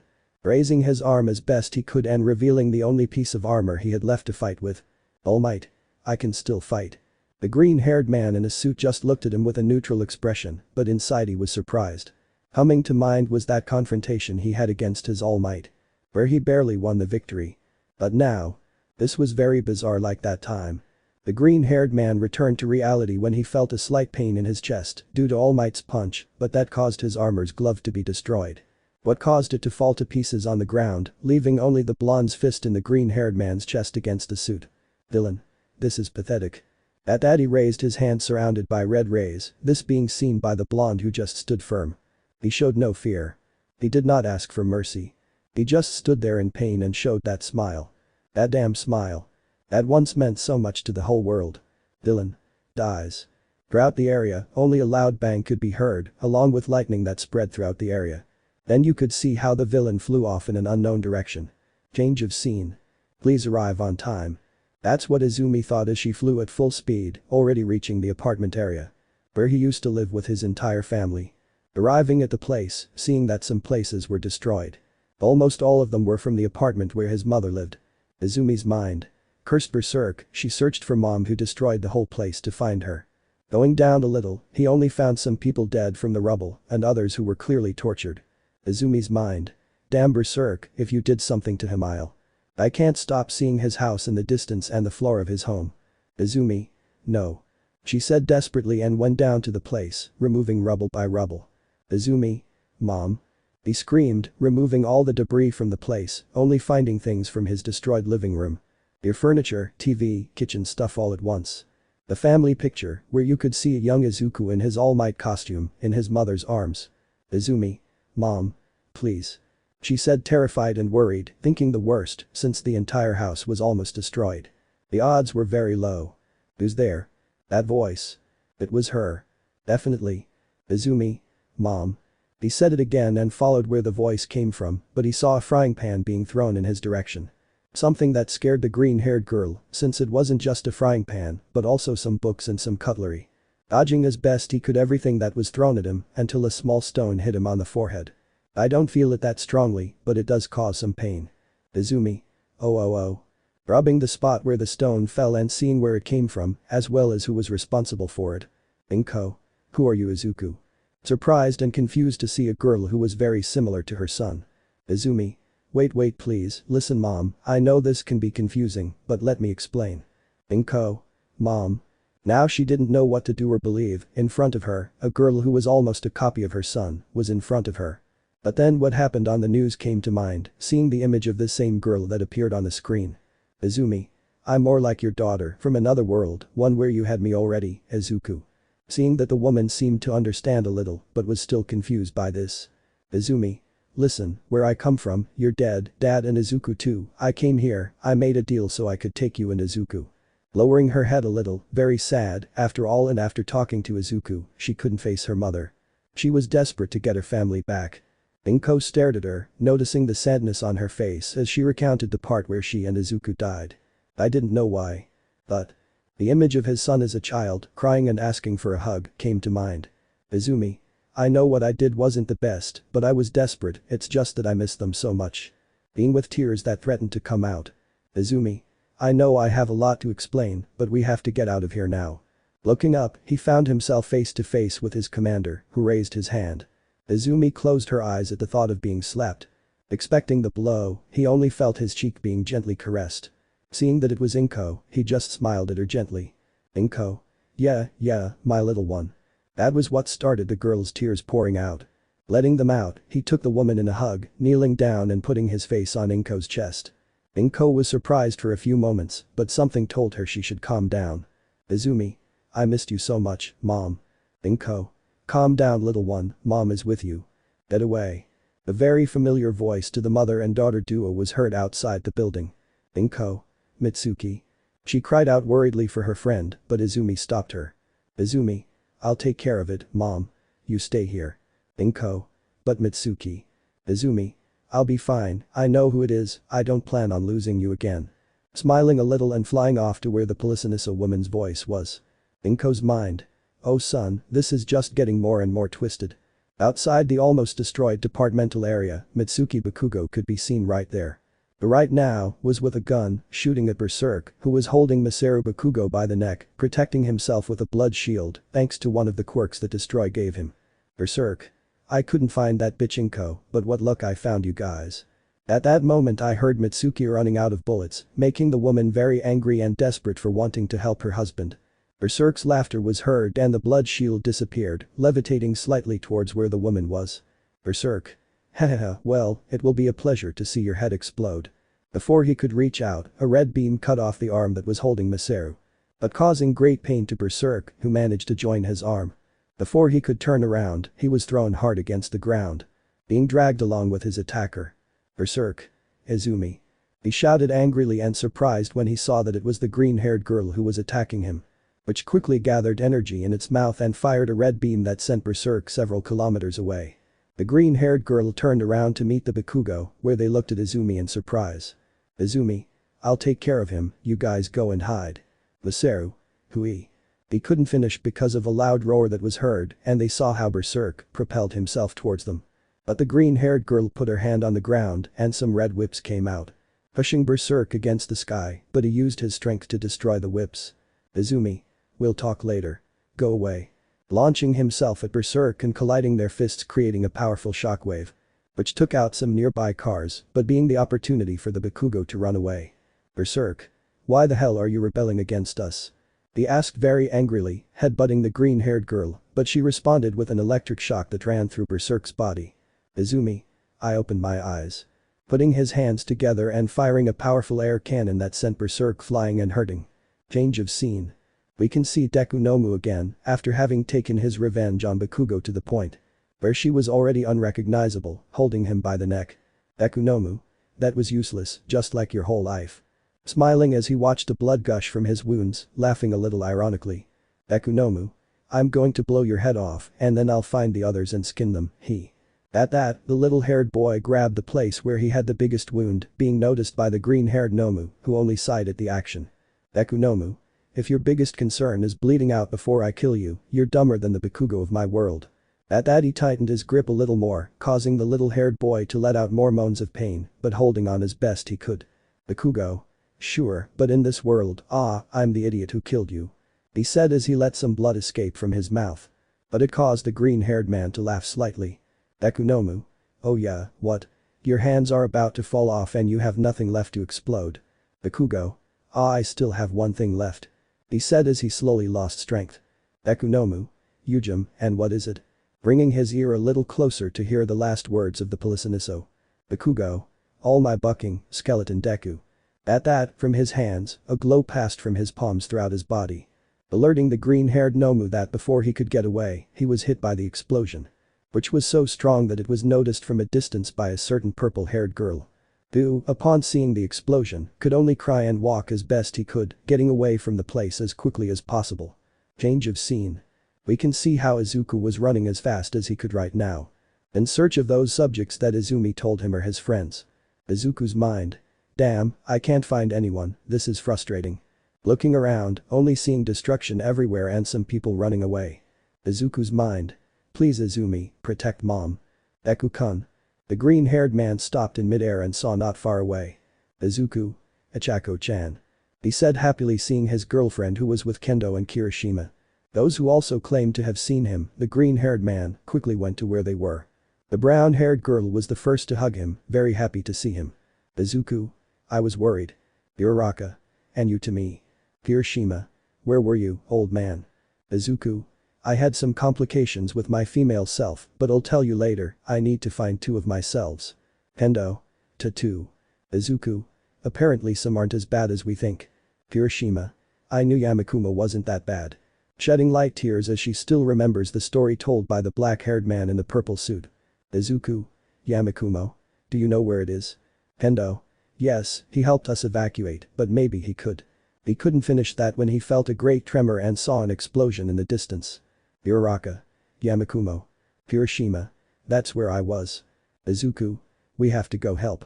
Taking their friends with their black whips and making a great leap to go to where the explosion occurred, hoping to be able to arrive in time to help the black-haired boy. Change of scene. The massacre was taking place at the UA. Izawa was currently being held by the neck, glaring at his attacker. "Bizarro.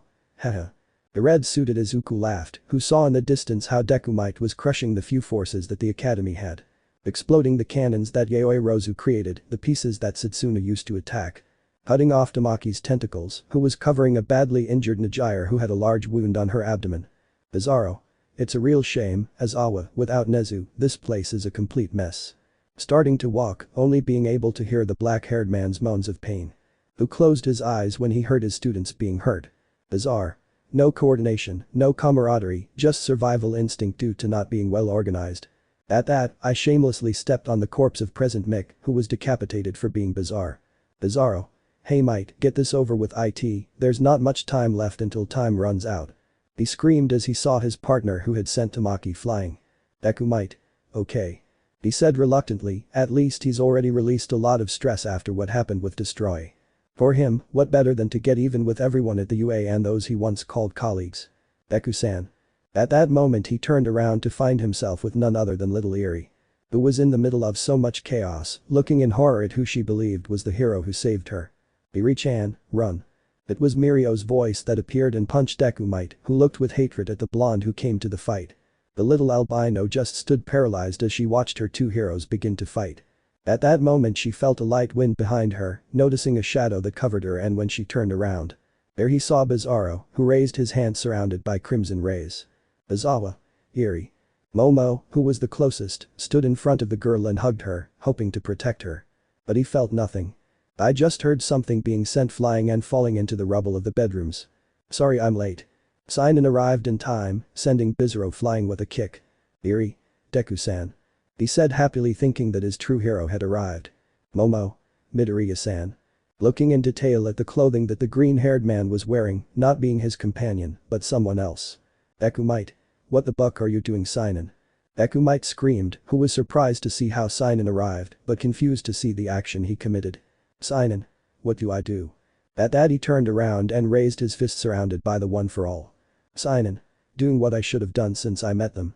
End of Part 11. Part 12. Deku Wars Part 12.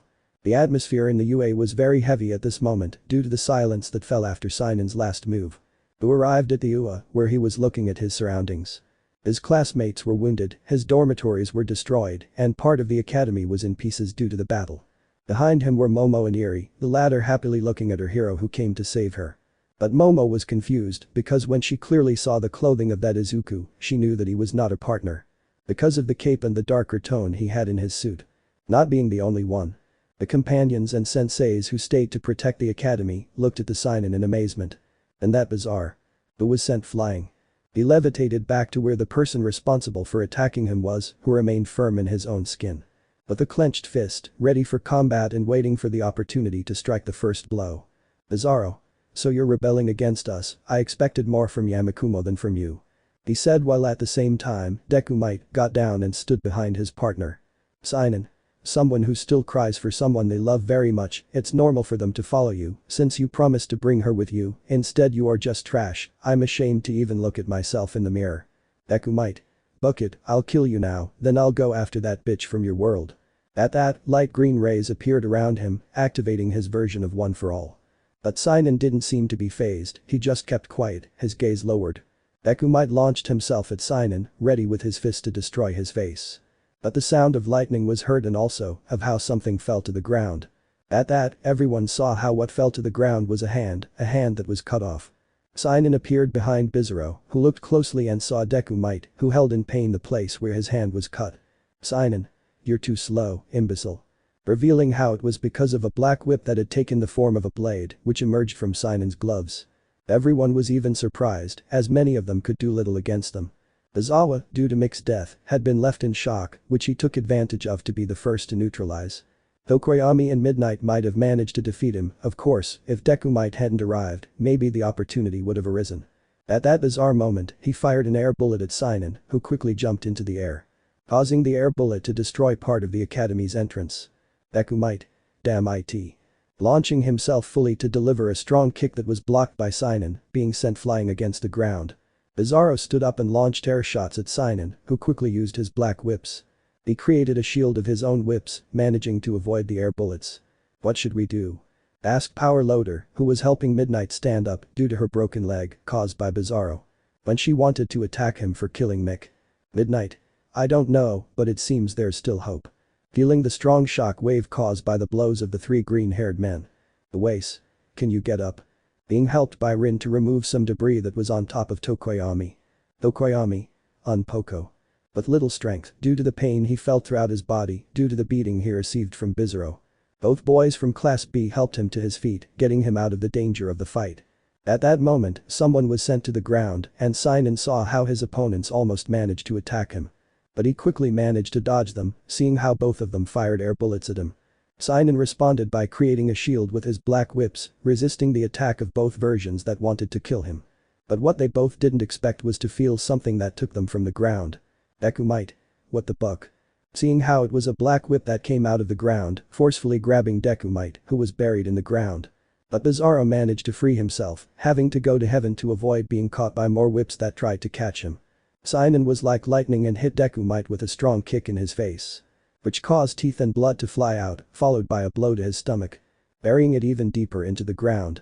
His danger sensor activated and he moved his head to the side, dodging an attack from Bizarro. Seinen. You know, I always wanted to kill you, ever since I met you. Surrounded by dark green lightning, Bizarro did the same and was surrounded by crimson lightning. Bizarro. No one will betray us and get away with it, trash. But before he could jump, he felt something grab him by the legs, seeing some vines underneath him. Living and seeing in the distance an Abara, who was with a lot of blood on her head. Because he was roughly dragged along the ground. Abara. This is your karma, suffered divine punishment. Bizarro. Catholic bitch, I'll send you to your maker. At that he prepared to throw a red whip but he felt something go through his hand. Seeing that it was a black whip from Seinen, followed by a roundhouse kick to his face. Seinen. Throw it on the ground. He shouted to Abara who nodded and knocked him to the ground with all the vines he had. Bizarro using his power throughout his body, managed to free himself from Abara's vines. At that point he launched himself at Seinen, who managed to cover himself with a bizarre blow. On the ground. Deku might got up as best he could, showing how very angry he was. First it was Destroy who humiliated him, and now it's Seinen who comes, cuts off his hand and leaves him on the ground like garbage. At that, light green rays surrounded him and he prepared to launch himself. Not so fast. Before he could see who said that, he felt something grab him by the leg. Seeing that it was Shota, he shot at some rocks that were in the area. Despite not doing much damage to the Deku might, it was enough time for someone to finish it off. 2 million volts. It was the scream that Kaminari let out that managed to charge a quantity of energy and launch it against Deku might. He let out a cry of pain as he felt the large amount of electricity running through his body. That idiot isn't supposed to move, I'm pretty sure I broke his waist. Falling to the ground due to the electric charge that ran through his entire body, he tried to recover to continue fighting. But in that I managed to visualize that Denki was on top of a mushroom, Komori's creation. Which was behind Denki, helping him move as best she could. Deku might. Damn bitch. At that point he launched into full speed, the students couldn't react in time. Denki, as best he could, stood in front of Komori to protect her, hoping at least to prevent another of his friends from falling. But he was only pushed along a large smokescreen due to Bizarro's fall, who fell on top of Deku might.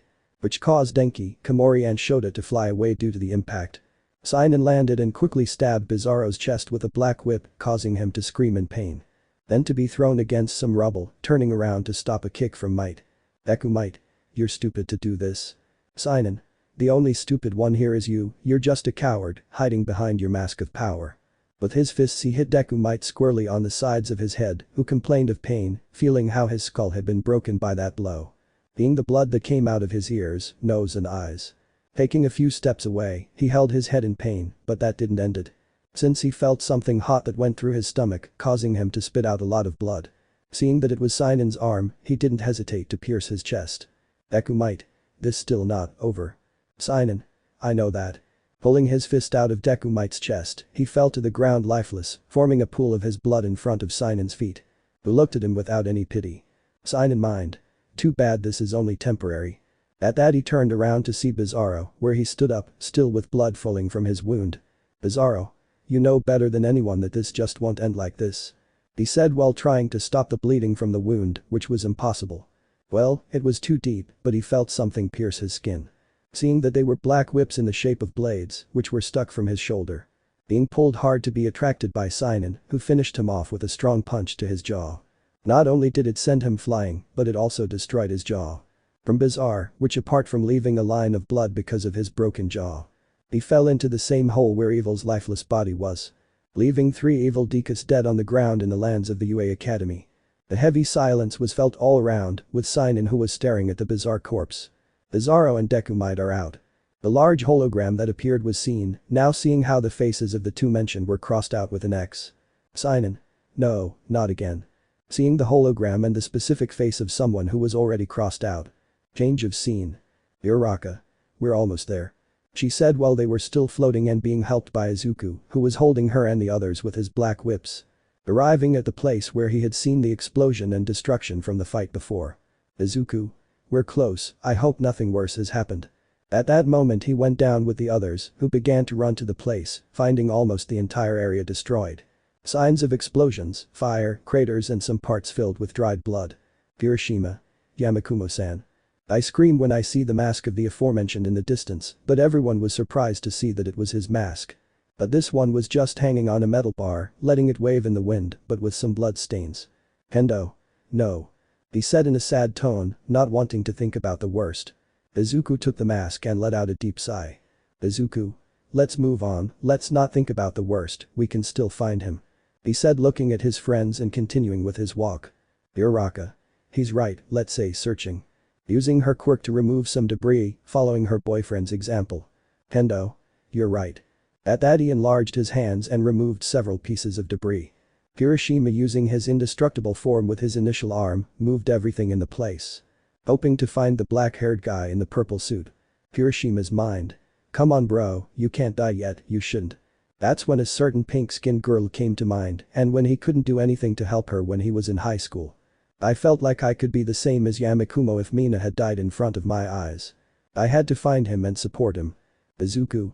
Someone else's voice caught everyone's attention, realizing it was Izumi. Who arrived at the place, which made the green-haired man happy. But he was surprised to see how badly injured the girl was. Her clothes were torn and some bloodstains were on her. Izuku. Izumi, I'm glad to see you, but what happened to you? Izumi. I managed to take care of Berserk, but I couldn't kill him, the bastard escaped. Izuku. And mom? Izumi.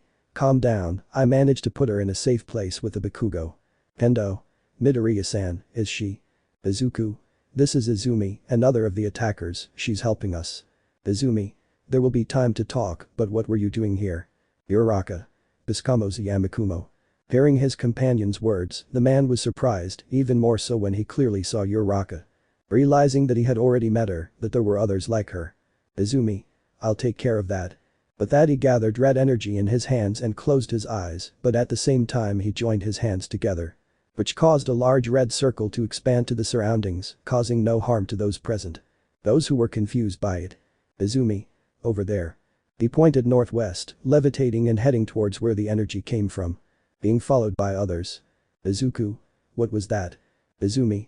It's an energy location quirk, it helps me locate how many people are around me, by spending time with Yamakumo, I can recognize it. Izuku's mind. It's like Ragdoll's quirk. Izumi's mind. But, her energy is very low. Now we change the scene and we can see how the raindrops slowly began to fall. Shit, at least I tried. It was the thought of Yamakumo, who was on the ground right now. Showing how he was with several wounds and under a pool of his own blood. With little strength, I could only smile a little, but let a tear escape. Sorry kid, I was weak. At that moment, the fight he was having with Ghoul came to mind. Where he was managing to keep Ghoul at bay in his fight. But everything went to hell when the devil arrived with Koda as a hostage. It was the key for Ghoul to take advantage and manage to hurt him.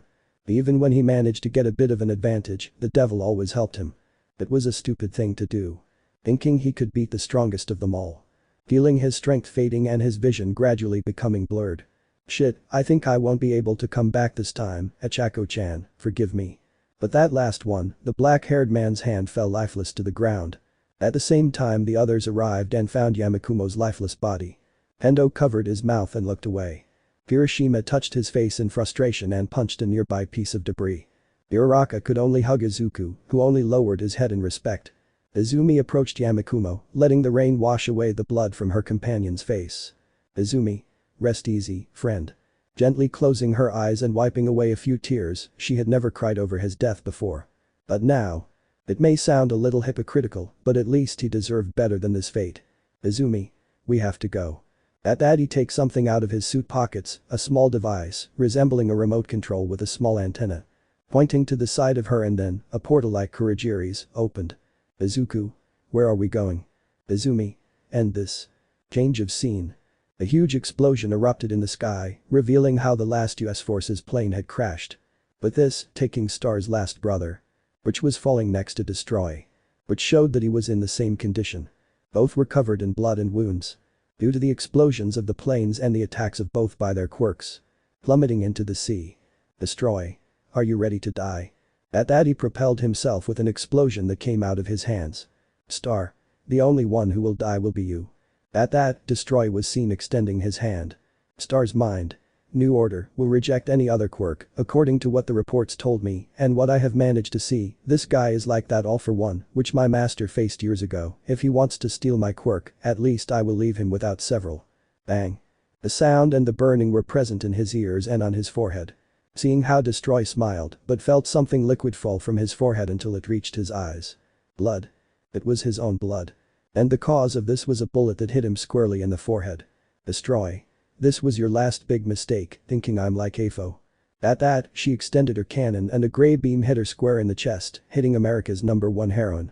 The green-haired man managed to stabilize himself and shoot down at them, opening a portal into which they were both absorbed. Now being in the city that was close to his fight, Destroy managed to stabilize himself and land on his feet, but creating a huge crater.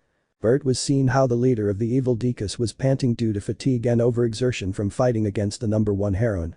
Which fell to the ground, but in that moment it was possible to see how its skin slowly began to crack and disappear. Destroy. Let this be a warning to anyone who dares to challenge the mighty, Destroy. Shouting and raising his arms in victory while letting the rain wet his face. At the same time, Star's body had already reached her bones, where her skeleton was slowly fading away. Destroy. Bit Decepticon. But then he heard something coming up behind him, seeing that it was Sinon. Which had arrived from the maximum speed, noticing that he was not very happy, let's say. At that moment, Izumi and Izuku also fell from the sky and stood in front of Destroy. Uraraka, Kirishima and Kendo also saw it and prepared to attack. Destroy. Oh heroes. End of part 12. Let me know in the comments below if you guys want the next part. Also check out my other video that has been shown and left. Thank you for watching. If you enjoyed this video please like and share this video. And have a fantastic day. Bye.